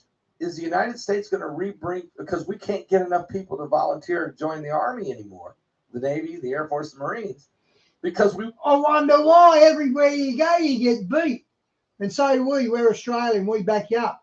But yeah, no one wants to join the army that keeps getting beat. But woke. We went so woke. Yep. That they're having a hard time getting people to sign up. Now all of a sudden they realize we better start training warriors again. Now the mayors of the major cities across America realize that they don't want to be sanctuary cities. Guys, liberalism is a mental problem. Okay, here we go. No. Mike from around the world. I didn't, Shawnee. Pastor Paul. Good to hear your voice, Mike. How you doing tonight? I'm doing okay tonight, Pastor Paul. You know, but good. I know you're busy, and I'm glad to be back home in Florida. I'm sorry that I only could jump in last week at the end, but Heidi can hold down the fort. She knows what she's doing. She's all over it. Yes, So, Mike. yes, Mike. yes, sir. Here we go. The FBI, the director of the FBI, Christopher Wray, testified in front of the Senate Committee on Homeland Security and Governmental Affairs, and basically raised the red alert for America. Basically said, we got a problem. We got sleeper cells, we got jihadis, we got maybe the Chinese. I don't know who all we got here. Mike, can you help us understand why would he bring this to a level of red alert? Well, first of all, everybody should remember some of the predictions that these experts on television had concerning this Gaza-Israeli conflict, right? They all said nothing, no major thing is going to happen. So all of them were wrong. Because they were wrong. Yeah. They had gotten into a mode of trusting their own analyses. That's always a mistake. When that happened, they became nervous about everything else they've been made aware of, right? 1990, for example, 1992, right after the Gulf War, right after troops got home, there were a few missions within the USA that were taking place. Nobody knew how to handle it. These were times back in 1992 when people like Osama bin Laden were being trained by our personnel. When that special camp in Virginia, who qualifies some of the best CIA operatives, also qualified quite a few commanders that eventually went rogue in the Middle East. And they are still there to this day. So we have thousands of trained command type individuals. Now, we're not just talking about somebody who, they picked up, trained, and let loose again. No, we're talking about people who went through Annapolis, people who went through all of your Whoa. armed services Whoa. officers training courses and schools. So they are more than highly qualified. And then they went to, for example, some of them went to 7 Special Forces Group. Some of them were connected to Delta operators. They received training from the SEALs, so on and so forth. And they go back to the Middle East, right? Yep. Well, these same people turn against America, obviously, and they have been raising their banner ever since 1994, right here in America. And the numbers have been building. Of course, back then, nobody really knew what to do about that. Everybody had a disdain for war following the Gulf War. Yeah. And then, of course, it happened again, and a higher disdain happened. So nobody wanted to discuss that. And after 9/11, due to that debacle, they left that subject alone. The problem is we still have some pretty high numbers of folks over here we don't have accountability of. And we certainly do not know how many passed on training to the other operatives within When you say America. pretty high numbers, Mike, I mean, what are you talking about here? Oh, we're talking probably millions. Wait, time. Well, I mean, millions? Like Millions. a couple million? I want you to look at the people protesting. What do you see? College students. Yeah, Right? yeah. They're protesting. We're not talking about college students that are immigrants. We're talking about American college students. Yeah. Correct? Yeah. So if they have a sentiment for, and the sentiment against Israel, doesn't matter what happens, these people pop up, right? They are the same people who like conservation of the planet also. One of my strengths, Di, my sense of humor. I like a good laugh. We all do here. I mistreat you because he's pretty funny. Serve humanity when it's discussed on social media. And so social media is one of the major drivers of how people will respond and react. In fact, there are a lot of people who do not know how to react until they read it on social media. And of course, it could be an outright lie, but it's too late. Once they accept something on social media, to them it's truth, even when it's a lie. And there's no way you can put out that fire. Yep. So you have the greater half of American young people who have no loyalty to the USA, where they would actually side with Israel and her allies, right? Right. They would side with those that they feel that sympathetic tug towards, right? Because these college students, they feel disenfranchised. How They can do. they, We're talking about. Well, how can they feel Well- disenfranchised when they live in the greatest country of the world? Half of them don't even pay for their education. I mean, Because they're following. Okay. Well, we know they look at the White House, right? In the White House, you have people portraying themselves as disadvantaged minorities, right? Or disadvantaged.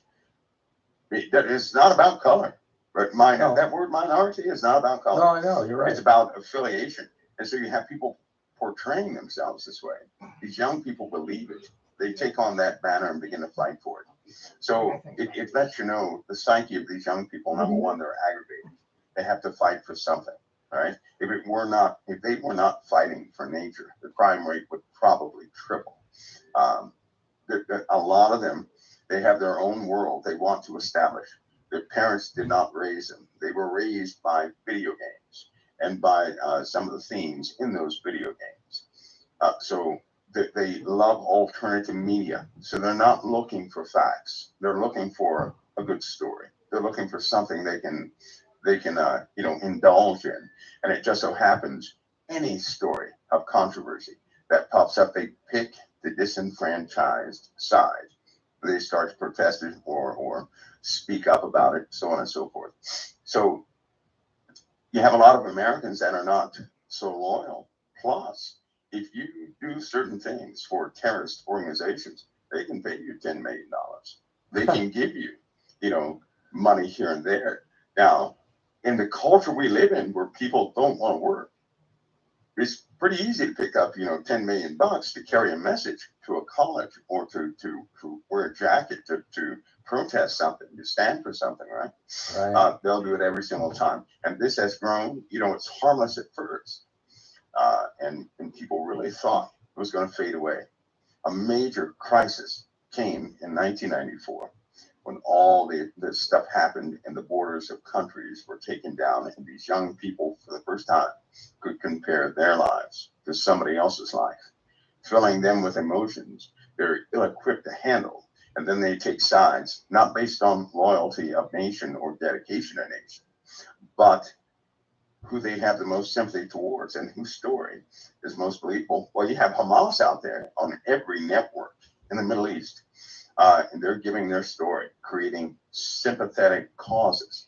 Okay, Shawnee, good night, mate. They said they didn't kill anybody. They didn't want to kill anybody. They didn't want to do this, and people believe that. What? I mean, they slaughtered them. People are believing Hamas, and they are not believing anybody else. They're believing Hamas. The whole world is starting to pick this up. They're believing Hamas. As a Christian, sometimes we can live in a bubble. I guess you could say. Yeah, that's true. And in that bubble, we just don't see some of the brutality and some of the very real threats that are out there. Those real threats are out there. You have nations believing Hamas, sympathetic towards Hamas, funding Hamas, right?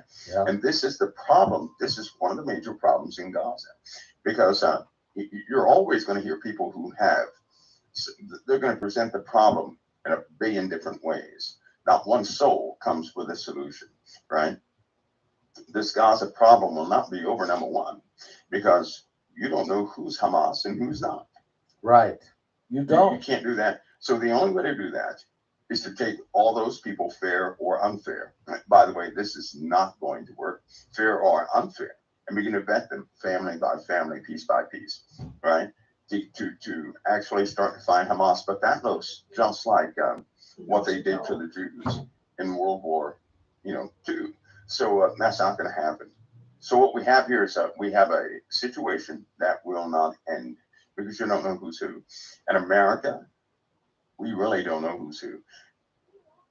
There is intel right now that these organizations, they have a specific name they use when they're in America, and they are positioned everywhere to kill us, not just to hurt us, but to kill us, right? Unbelievable. Unbelievable. They can disrupt major things. And I do, winter's coming, and they're going to take full advantage of the winter time to attempt to disable us.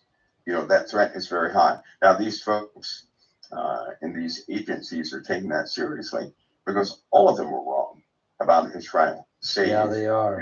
A few outspoken individuals. But everybody else was wrong, and they're too prideful to admit that they were wrong, right? Yep. So you better believe we're going to go through some hurtful situations. All right. Now, Mike, in lieu of all this information, there's been rumors again. You know how rumors get started, but sometimes rumors get started because there's info slipping out that there could potentially be a consideration for the United States to start a military draft because of the lack of volunteers joining the military due to this woke agenda. Now all of a sudden we find ourselves in great potential. Is that something you think could actually take place? Well, a long time ago we needed manpower, right? Yep. That's not the case today. Okay. We don't need it's not manpower we're looking for. Plus, we have we have quite a few troops deployed all over the place. No matter how many troops we get, we're still going to deal with the same issues inside the services. So as far as the draft is concerned, no, I would say no. I think I know where that stems from, but no, I can't agree with that, because that's good. The nature of what we're doing has changed, but it still does not, because if something happened in this country, right? For example, if something happened here and something happened overseas and our troops started dying like flies, right?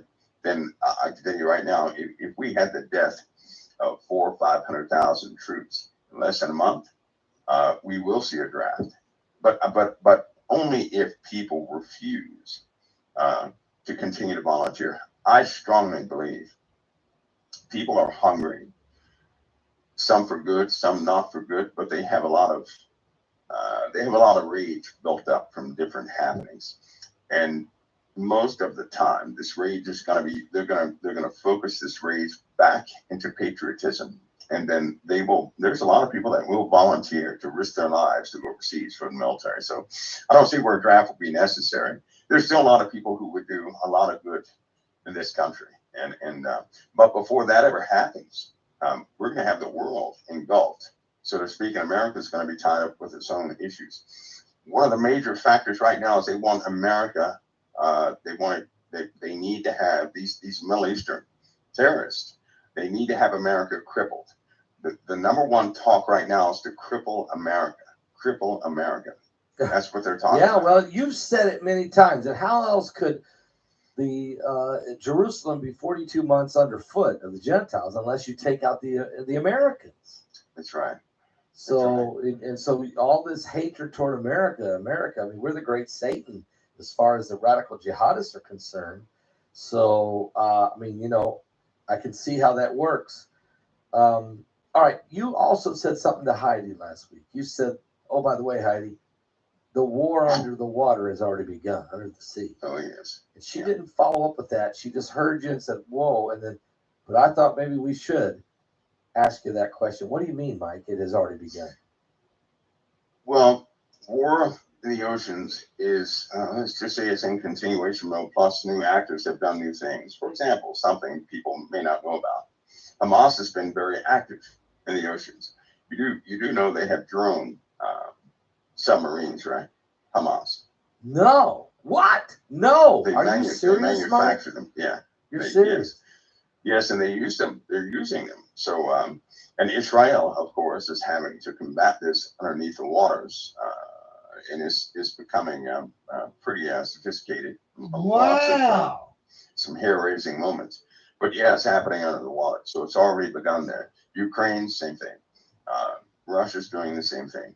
China, same thing, right? Because it's in the oceans, and nobody can report on that in the oceans. You're not going to hear a lot about that.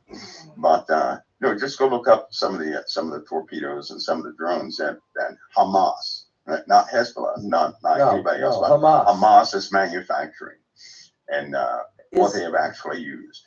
Now, I understand that Hezbollah has a very strong military capability in southern Lebanon, but it sounds like to me that Hamas is actually more, I'm not going to say sophisticated, but they seem to be like the leaders of this. It's all backed by Iran, but are they like the tip of the spear here now? Well, right now, Hamas, they have 7 manufacturing facilities underground right there in Gaza. They produce missiles. Now, we're not talking about the small rockets they've been launching. We're talking about missiles. They manufacture their own missiles. All right, they manufacture this. They manufacture their own drones, their own technology, drone flight systems, all sorts of things. And so we're not the battlefield. It's not what it used to be. It used to be infantry based, right? Where a person would go and hunt another person down, this, that, and the other. But now it's not infantry anymore. We're talking about technology. Hamas, isolated Hamas, has developed by themselves, right? Because they have smart college kids doing business with Hamas. We have folks who you don't know where they went to school. In certain cases, they found that people who graduated from MIT worked for Hamas. So you don't, and they have shell companies. They have hundreds of shell companies. Hamas is a bigger organization. They're not what they used to be.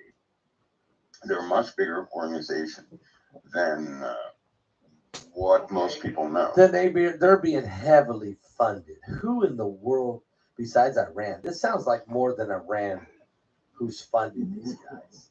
Am I right? Well, they also by way of the internet, right? Just like a person can go on the internet and create a couple pages and have a huge income, they have done the same thing.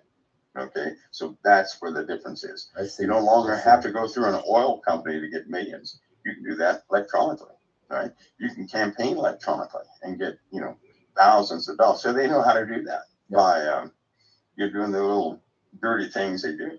But and half these ripoffs and cons and everything, they have very sophisticated ways that they do that. So they're getting all that money. They're raising a lot of money themselves, somewhat autonomously, which is why Iran has been, yes, they've been funding activities with Hamas, but Hamas has been providing a lot of money to Hezbollah. But never thought that day would come. No, I didn't. So Hamas, that's why Israel is responding the way they are, because they do understand this. But how do you communicate that to a world who thinks you're unfairly toppling people? Because on the news, you don't hear that word Hamas. You hear refugees, you hear, you know, hostages and this, that, and the other. You don't hear that word Hamas too much. You don't hear people talking about their infrastructure, about how they embedded themselves among the people. You don't, and the Ukraine's the same thing. You have folks in Ukraine who are doing military operations right to where people sleep in children's schools. You can't do that. You know, you can't do that. So it's dirt all the way around. The problem is it's so sticky these days that you have a lot of people who are becoming sympathetic based on what's being presented to them. And again, in this day and age, people have beautiful presentations, but they have zero solutions. Right. And so without solutions, we're going to have a continuation and a buildup. And in my opinion, what people are seeing in Gaza is the birth of the darkest time in human history. First of all, those children over there that are undergoing this, they will never forgive anybody. They're not going to forgive. They're not going to forget. This is going to really alter everything in the Middle East. Wow. And people are seeing the You beginnings. say those children in Gaza, you're talking about the ones that are suffering because of the war that Hamas has brought on. Hamas brought this on. That's right. And they are the interpreters. See, those kids can't hear. They can't hear Americans. They can't hear Europeans. They can't hear Israel. They can't hear Jordan. Can't hear anybody. They hear Hamas. And Hamas is in their interpretation of what's happening is they have gained sympathy from the entire Muslim world. They have gained sympathy from China. They gained sympathy from just about everybody, right? Even certain people in our governing house, they gained sympathy from them, right? Yeah. Which I am compromised on one thing about the White House, so I can't even talk about that subject. But yes, they've gained sympathy from quite a few people in the world. So this is a very different situation. You can't talk about the White House because of your position, but you know, it's become a joke. I mean, and I'm not just saying because of all this stumbling and bumbling and fumbling. I'm talking about the agendas that we've witnessed with whether it be we're embedded. We're in bed with the Chinese. We're in bed with so many. It's become a house of lies. Iran. It's a house of lies. Yeah. It really is. Okay, now let me ask you this. The hostages, there's about 200 and I don't know, the number changes every day, but let's say there's 230. We've gotten one. The Israelis were able to get one female soldier out of there. There's no way. I mean, look, they can't just try to tippy-toe through this tulips to get them. I mean, so they're going to keep this aggression. I call it crush and creep. Crush and creep. I don't know what else to call it. That's what it seems like they're doing. What's the plan that you think that where Israel is right now in this? Are we months away from this thing ending? First of all, you're worried that they're fighting again. Will not bend. They will not waver. They will, by way of speech, accommodate anything, but they'll do something else. These people are cruel. Many of the commanders are cruel, right? So they don't care about human life. They care about, what they want to accomplish. Those people who are over there, there's no way Hamas is going to give up everybody because they lose their leverage. They lose it. Who's going to lose their leverage in this? If every hostage were gone from Gaza, right, they would have zero leverage. Right. They know for a fact that Israel would not hold back. Yeah, they know. Right? They would not hold back. So they're not going to give up everybody. No. And chances are that everybody is not even alive right now. You have families out there hoping that their loved ones are still alive. And certain people have found out that the people that they thought were still alive are not alive. Right? Yeah. Egypt is caught in a very bad situation. They don't want Hamas infiltrating them, and they don't want anybody else for that matter. Wow. So their triple way of inspecting and letting people through, that's going to be too slow. So it's just highly unfortunate. And again, who do you trust? Because you have women, you have most of the people over there in Gaza, by the way, are below a specific age. As far as people that are over the age of, I believe it's 30, is you don't have that many. Most of the people there are under the age of 30, right? So it's Right. a lot of young people there. But it's a lot of trickery happening also, right? Unfortunately, it's one of those things that you can only have the truth after everything is said and done. You're not going to have the truth now from certain elements of that, right? Even I caught what was 6 fake moments on TV, right? Okay. Because I informed some folks that you need to pull that off the television because they're acting, right? And of course, when they looked at that a second time, they could see it. The children were being prompted to cry. They weren't crying before they were laughing and playing. They were being prompted to cry. And this is in Gaza. So it's very difficult to know the truth. Are there people suffering? You better believe it. Are there people suffering in Israel? Yes, because they're still being hit. Things are still getting through. Right? Yeah, the people rockets. are still I mean, dying. today, People are still dying. this evening, I just saw before I came on here, I don't know, 3 hours ago or so, rockets coming out of Hezbollah, smashing into a town. 8 or 10 cars are ablaze. One of the buildings are ablaze. I mean, this doesn't end. I mean, Hezbollah hasn't even started yet, have they, Mike? They haven't even. They're not even. They're just playing. No, not really. They've hit a couple U.S. bases. Yeah. Yeah. They're starting to stage for planning dealing with the continent of the USA, which is ongoing because there are quite a few groups doing that. So hopefully people are vigilant in that regard. But yeah, they haven't started yet. But this whole thing is just beginning. Unfortunately, it's just beginning. Even if they had some sort of an agreed ceasefire, right? Some of the people over there are so militant, evil and militant. You're right.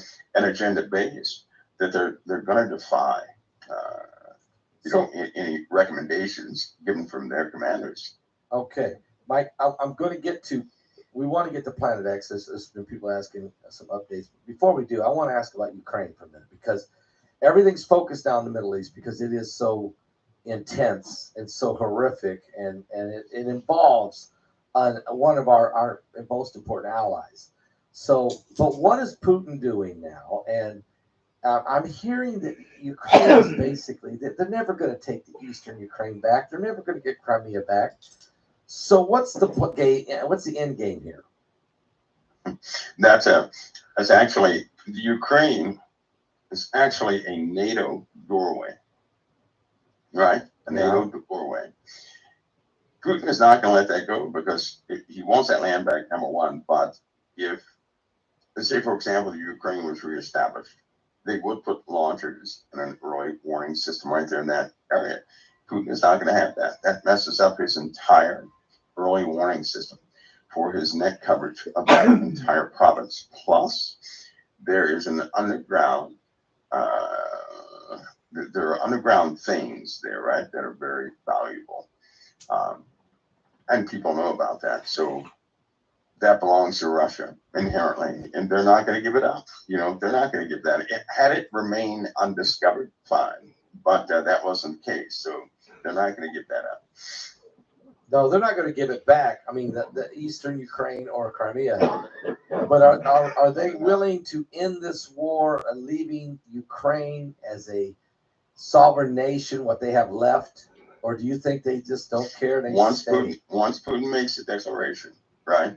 And that declaration is there. That's the declaration. His declaration is to take it all.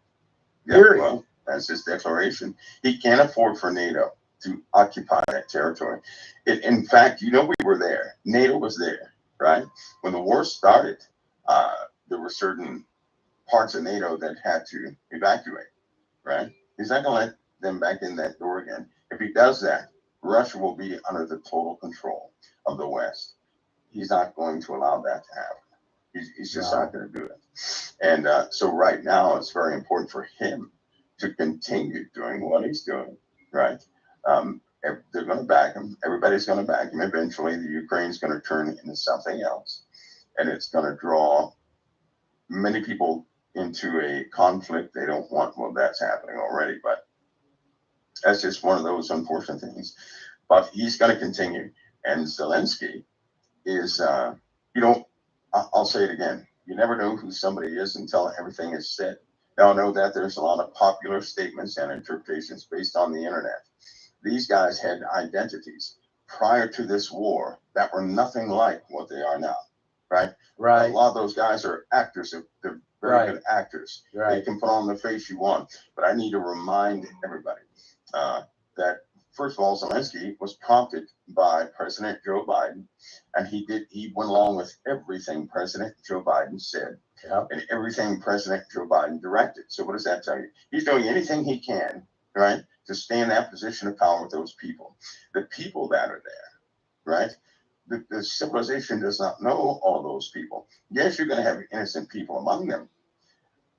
But probably a lot of people here would like those people. No. The people that are there, truth be told. So the face of evil often hides behind these sympathetic causes. And there's no solution to what's happening over there. Yeah, I'll say this, that people are going to find there's no solution to anything happening except a spiritual solution. Because how do you get, just like these twisted individuals here in America and abroad, right? How do you get them out of power? You don't, because Satan does the same thing every single time. He'll take something and he'll look at it, looks very good, like our republic. It gets built up. It's beautiful, right? It's working. Everybody starts to prosper from it. And what does he do? He usurps it. Yeah. He gets right into it at its height, takes it over. Well, if they don't have protection, spiritual protection, right? There is no solution to anything. It's always going to end the exact same way. And if you look at every single failed anything in the world, it's always happened the same way. It's built up. It gets famous. It reaches just about everybody. Does good work, and then Satan usurps it every single time. Every single time, and every single time when it gets to its height, it has forgotten about the Creator. How can the same thing continue to happen, right? And Christians were put here on this earth to keep things like that. But Christians are the only defense. These people are not going to. They don't have a defense because they're not going to be loyal to Christ and keep their power. They can't do that. No. Christians can. And these systems of men, they're going to remain in the earth, but every single last one of them is going to be usurped by evil because they have no protection against evil itself. Right? So right. Not that anything, because it's not a hopeless situation. It is up to the believers. It's up to those who believe. Even, what, Hollywood's going to come out with some messages after they do some confessions about Satan himself. That's going to wake a lot of people Whoa! up. It really will. Hollywood's going to give some confessions about the devil? Oh, yeah. Because they have no protection from that. They have no protection. And it's not we're not talking about mythical things either. That's not what we're talking about. Yeah. We're not talking about mythical things. When somebody can stand there, right, one night, being protected under guard and everything else, and come out with over 1,000 cuts and scratches on them, an hour later after just going to the bathroom with nothing in it. But something's wrong there, right? Something's very wrong. When these people are highly deceived, and so there are a lot of people out there, they think they cannot escape, and they're held, I guess you could say, in that position by massive fear, right? Well, we know with Christ that's not the truth, but this evil is just now intensifying. Right. Wow. Mike, let's take a look at, let's move subjects a little bit here, just because I promised people I ask certain questions. And Planet X is still on people's mind. And, look, we just had an asteroid tonight that missed us by 0.1 lunar distance. It was like less than 19,000 miles, which is. It's got debris. It has debris. What has debris? So it's my understanding there's debris behind this. There's some debris flying with this. With this one that's whizzing by tonight. Yeah, we could have some. I'd say, based on that arc, I'd say a little after it passes, we could have some. We could get hit with something small. Greater atmosphere, yeah. We could have some. So anyway, you've said many times that this meteor storm, a couple clouds of storm. It's coming. Yeah, we're getting closer all the time. It's coming. Planet X, of course, that's the mystical, unforeseen planet that's apparently the twin to our Earth or to Jupiter, and it's a binary system, or to our sun, and it's creating the balance of our universe or our solar system anyway. Is it getting? Is there any update on it? I mean, as far as it's affecting the sun and what's going on with the Earth?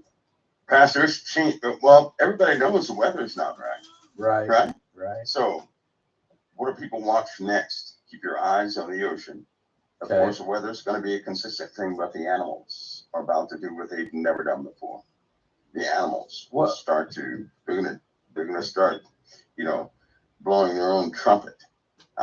When they start, they're not going to show up in the places where they have been. They're going to start altering position big time, right? What? Don't be shocked if entire species during migration die. Don't be shocked about that. Whoa! So we've had like 100,000 birds here, 50,000 birds here, this, that, and the other. But imagine a whole lot more than that at one time. I've seen that, mass fish deaths, mass birds deaths. So I've seen that. Wow. Die. Imagine waking up and in an entire town, all you see are dead butterflies, things of that nature will take place. Imagine the absence of birds for all of a country, a whole country missing birds. Now, how would you like that? So we're going to go through things like that. Not only that, but sea life. Sea life will do the exact same thing. Okay, is it because of our binary? I mean, is it because our magnetosphere is changing? It's because there's a magnetic shift? Influences. Okay. The magnetic influences of the entire Earth and every system connected to the magnetic system of this Earth is going to alter. It's going to change, and that will continue to change as this signatory body, this signatory sun comes in. Now, but like Planet X would be something orbiting one of these second suns, right? Okay. Or the second sun. I got you. But the second sun itself, the forces involved are going to really change quite a few things in our entire solar system. For example, one day people will look up and the stars will be out of position. They're going to be in position one day, and the next day they're not going to be in position, and they're not going back to a position. There's going to come a time when people think that we have been, lunged out of our orbit, right? Things will become very. Is it because we shifted on our axis? What would cause the constellations to change? The star, an entire destabilization of our orbit. If any other body ever comes close to our sun, right? There's no way the planets are going to keep their orbit. It's just not going to happen. And so if our Earth starts to lose its orbit, right? We're not going to notice too much initially. The first thing we're going to see is that the sky is going to be out of balance, out of alignment. Yeah. Right? You may sit up there one night watching the stars and see stars going in circles in certain locations. They'll look like they're just going in a circle. In another location, they may make a zigzag line. But it's really us moving, right? I mean, that's when people are going to find out that they're going to find out the true nature of what everything is. They'll find out. It's not going to be nice, but they'll find out. Also, animals who have magnetite in their brains and certain like spiders, they have certain elements in their body. Scorpions also, certain elements in their carapace and their bodies that will begin to change with the change in forces in the Earth. A lot of people are going to have their bouts with depression.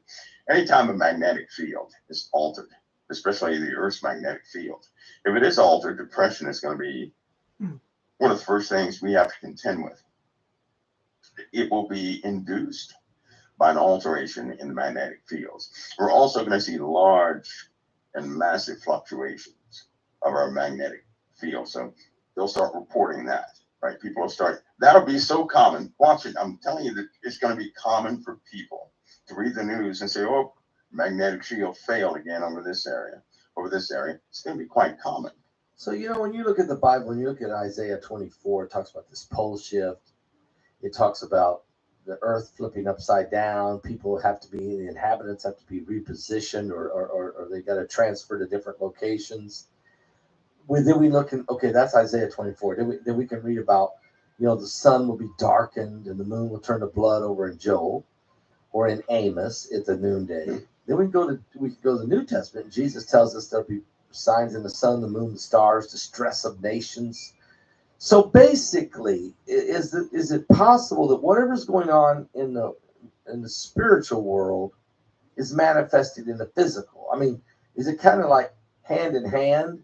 Whatever you know, well, the worse it gets here, the worse it gets up there. I mean, you know, the planets and the stars and the well, yeah, the heavens one. There's when like that scripture when it says the powers of heaven shall be shaken. You're right.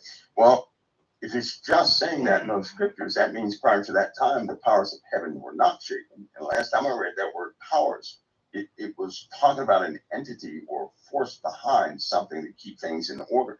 So if that the one who's holding it in order is let loose, then the powers of heaven will be shaken, which means that the powers of heaven will be in disarray. Yeah. In disarray. They won't be governed anymore, right? Even in the book of Enoch, it says that the angels will abandon their posts.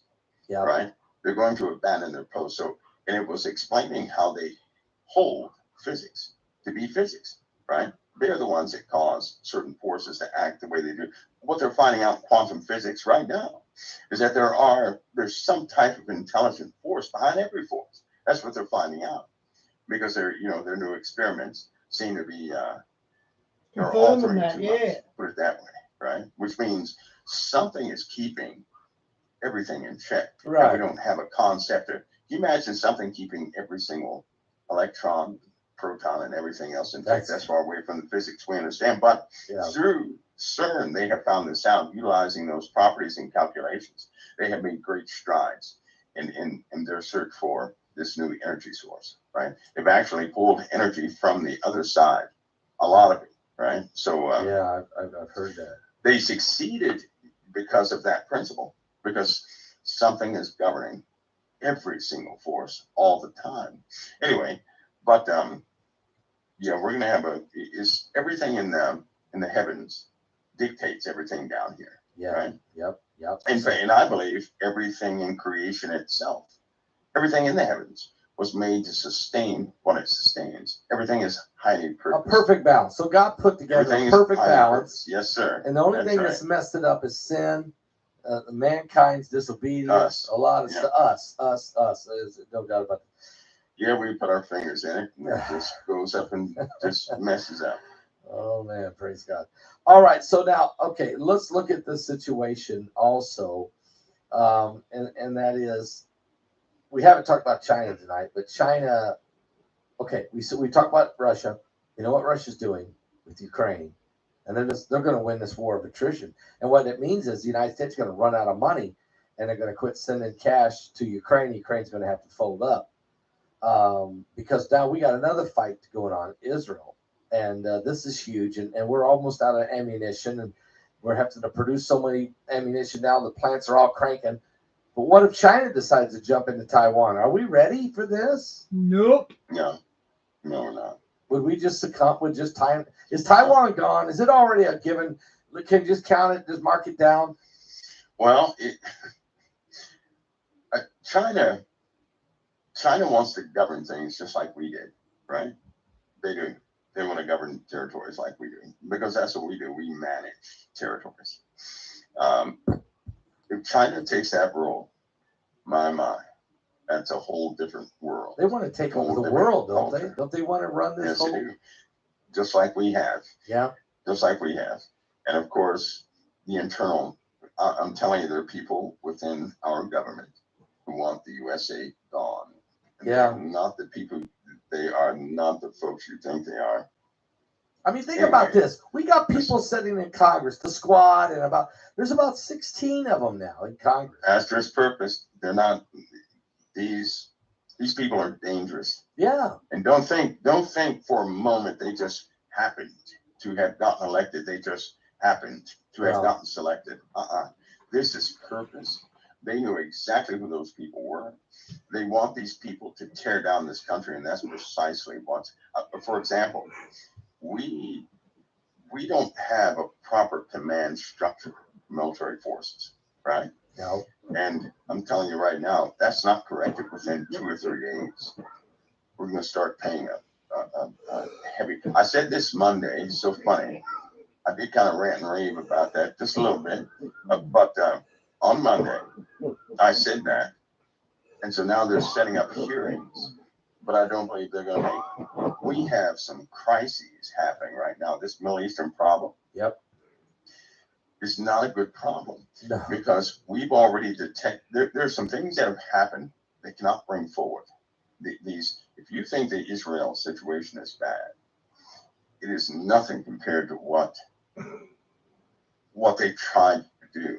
But we don't have a proper command structure, and that's going to cause confusion, delayed. If orders are delayed more than a minute these days, it's a catastrophe. And when you don't have proper command personnel in place, orders get delayed. Nobody can approve something fast enough. And that's the difference between life and death for millions of people. Right? That really is. So we're going to face more and more situations. Are you saying we have a breakdown in a command structure? Yes, we do. We do. I mean, that's from the chiefs. Are you saying from all the way from the chief, the commander in chief, all the way down? We got holes. Well, commander in chief. So the White House command structure is good, but when it hits the military services, it's disrupted. Well, we don't get that fixed in a couple days. If we do not get that fixed in a couple days, is it because of Tuberville and I don't? His name is can't even say his name. Yeah, because he's holding that guy. Yeah, that guy is going to kill a lot of people. Yep. What is his problem, Mike? That he wants to hold up all these promotions of these officers. We can't hold people back from positions. This is part of the breakdown of the chain, isn't it? That is absolutely disgusting, is what that is. The backbone of this country is based off the cohesion of our military. And so to disrupt that, right? Yeah. Then you have folks who, it's just like taking some well behaved citizens and putting them inside of a supermax prison and unlocking all the doors on the prison gates, right? There's no order after you do that. So then not having a commander is actually exposing everybody to chaos, because 1 minute, a delay in an order for 1 minute as it goes down or up the chain of command, fastball can cause millions and millions of lives. It can cost lives. It's already messed up cohesion. It's caused confusion as far as who can do what, when and where, right? Who's appointed to what. Soldiers need to have confidence in their command structure, right? Without question. Yeah. And how can you have confidence in something when you don't even know who's appointed?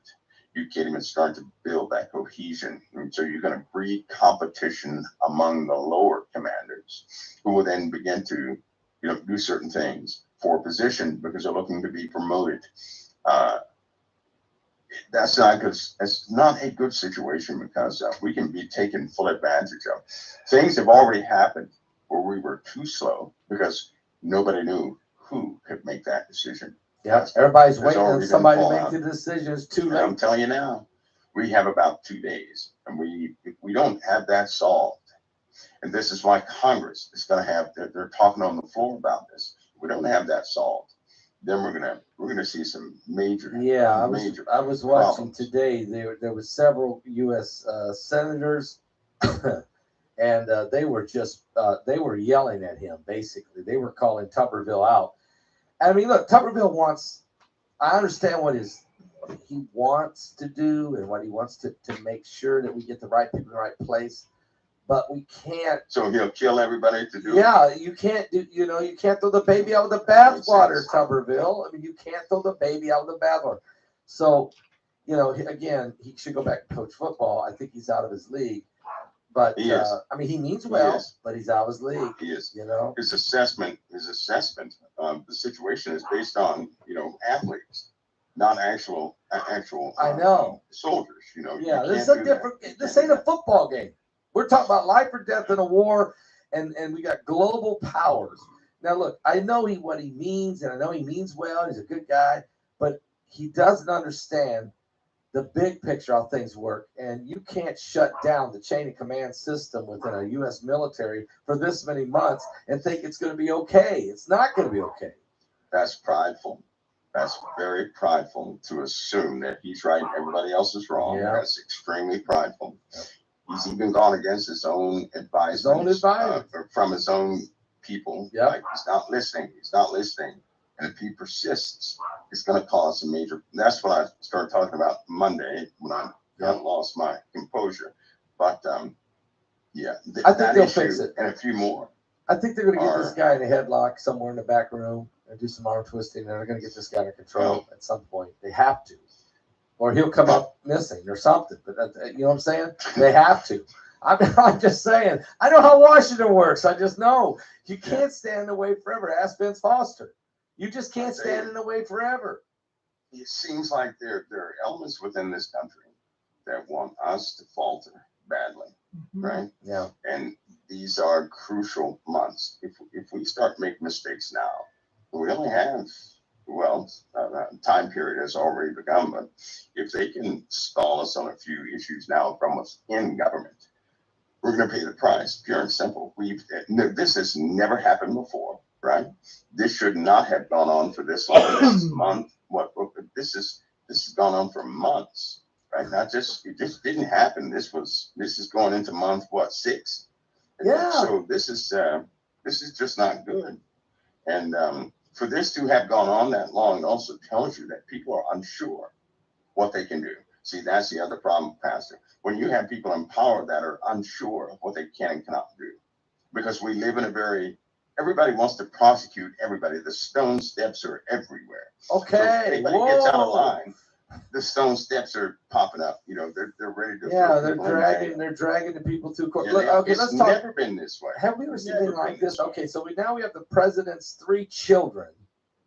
Yes. Being have to stand and fight for $250 million worth of.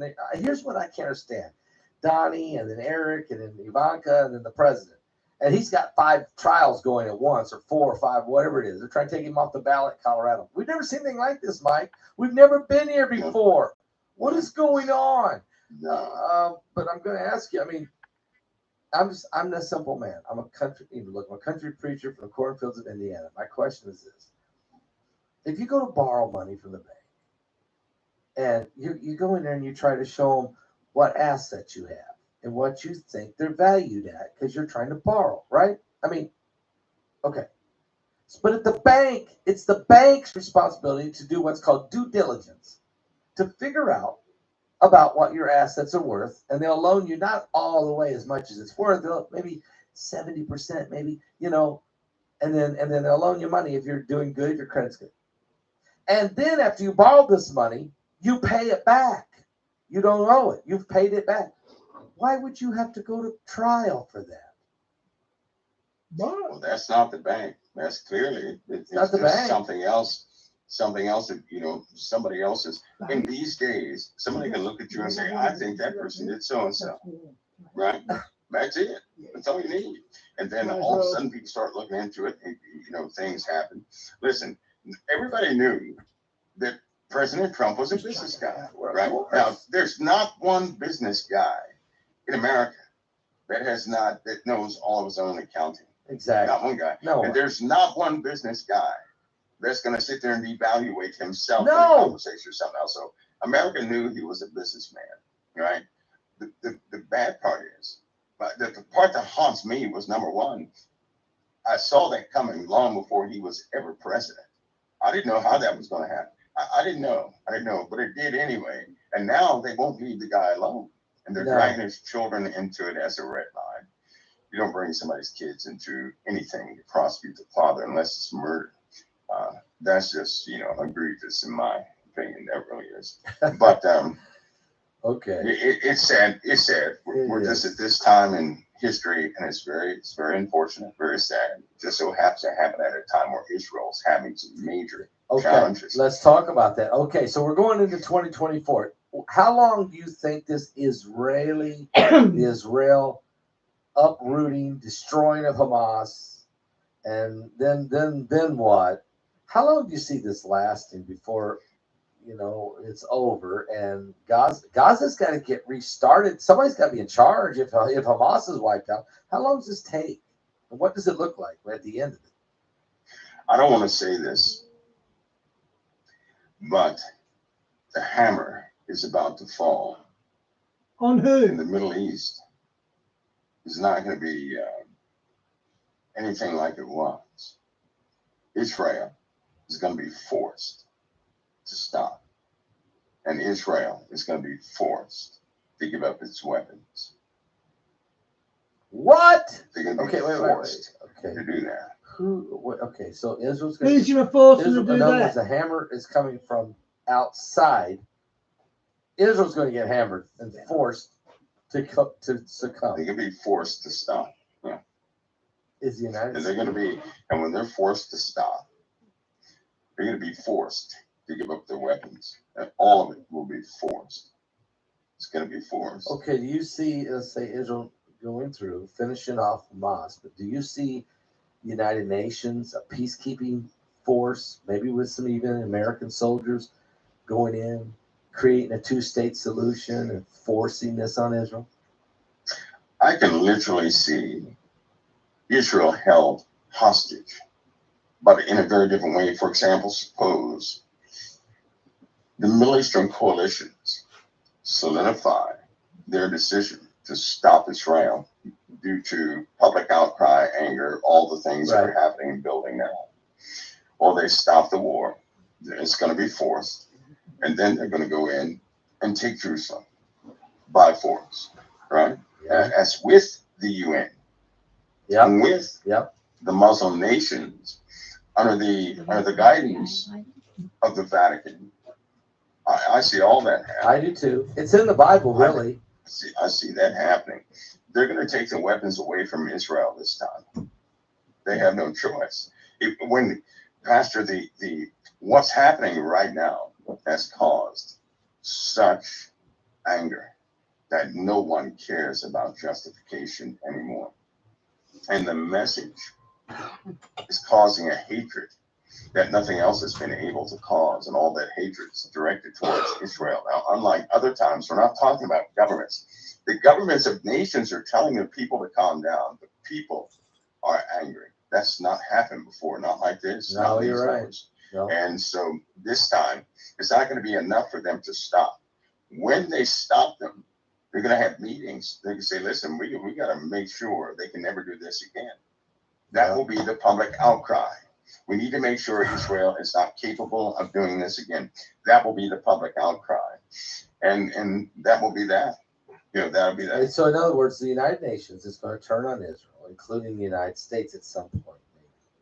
If Biden remains in office during this 2024 year, I've been saying we've never seen a year like what's getting ready to happen. We don't have no idea what's about to happen globally and internally with America.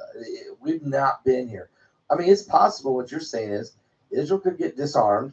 It could be divided, forcibly parted, as it says in the book of Joel, and America could be. America could literally just like almost surrender to somebody. I mean. Yeah, I think we'll be tied up. We're going to be we're so tied up right now. What can we do? What can we do? Anybody makes a decision, there's a counter decision, right? By our own constitution. We just can't, some side just can't stand up and start making decisions. That has to go through our system of democracy. So what can we do? We have a stalemate in the White House. We have elements in the White House that are, they are going to make sure that nothing happens. And we're going to start feeling the pain here pretty soon from our own White House. I can almost guarantee you that pretty soon, nobody in America is going to care what's happening outside of America. How about that? Because things are going to collapse right here in this country. Yep. Yeah. They're going to fit, people are going to have to really get together and change Washington. Yeah. And that's not going to be pretty. I don't see that. It's just not going to be pretty. It's not going to be pretty. I mean, just a simple protest on January 6th has created many people going to prison for a long time, and I don't see how there can be this massive change. Well, guess you know what? I don't think the Democrats. There's a different atmosphere with the people, Pastor Paul. The people, that number 70. It was what President Trump had less than half of the people in America, 7 million people, right? That wanted him, right? Do you want to know what that number jumped up to? That number's up. I mean, he's way ahead, right? Is he way ahead in the polls right now? Pastor, it jumped up so high, it's not even funny. So if we ever come under conservative leadership again, right, then all the voices that are being disparaged right now are going to be right back out front again. Retaliation against those who started all this prosecutory stuff in the first place. They're going to retaliate against that. And then the people are going to be encouraged to change the rest of the aspects of government. So it's going to be government for the people. But in order to do that, there's a system that has to be fought. And that will most certainly happen. There's a fracture straight down the line. You have police officers, right? Many of the police officers side with conservatives, just so you know that. Oh yeah, I know. Yeah. And so there are a lot of people ready to make some. So does the military. It's necessary to make some changes. A lot of the military side of the country. That's right. Yeah. They're willing to do what's necessary to have those changes. Now, initially, people may not. This is something that seems like it's you can't avoid it. Everything keeps realigning itself to this massive change within America. And nobody likes change. Change does not come easy. We've had a long-standing system of fun, basically fun, but the world is getting serious and deadly. And so in those times, you need leadership that can look at the horror story and still make command decisions based on convictions and things, because most people don't have the stomach for what's happening in the world right now. And it's going to take some hardened individuals and leadership to really make some decisions during this time. The people are going to begin to demand a change anyway. Yeah. I hope they didn't forget about the food. Hope they didn't forget about our infrastructure and things that are wearing down. It's going to be up to the people, but especially when you have a handful of people that seem like they want to tear down America. Yeah, we have them, but let's keep holding to the Lord. Let's keep praying. Let's keep standing strong, and let's keep believing. Let's keep our eyes on Jesus, no matter what happens. Amen, folks. We have to. Yes. Stay in the. It's up to us. Hey, you know what? I still say it's up to us, Pastor Paul. It's up to Christians. It really Everybody's looking to civilian leadership, right? The answer is not with them, and it's never going to be with them because they have no spiritual defense against Satan. It's up to they us. have no defense against Satan. So that really is up to us. If we don't intercede, well, it's over. That's right. It's going to be all said and done. Mike, I tell you what, it's been a great broadcast. It's been some powerful information. It makes me go back and have to go listen to you again and find out what all you said and go do researching. And I'm not the only one. I think it's a lot of nearly 10,000 people out there tonight watching live. And so I want to appreciate and thank you. I want to thank you that we do appreciate what you bring forward here tonight. And got to get people, they got to get right with God. Okay, guys, good night. I'm out too. God bless. Troublesome time. Would you say that this is very troubling time?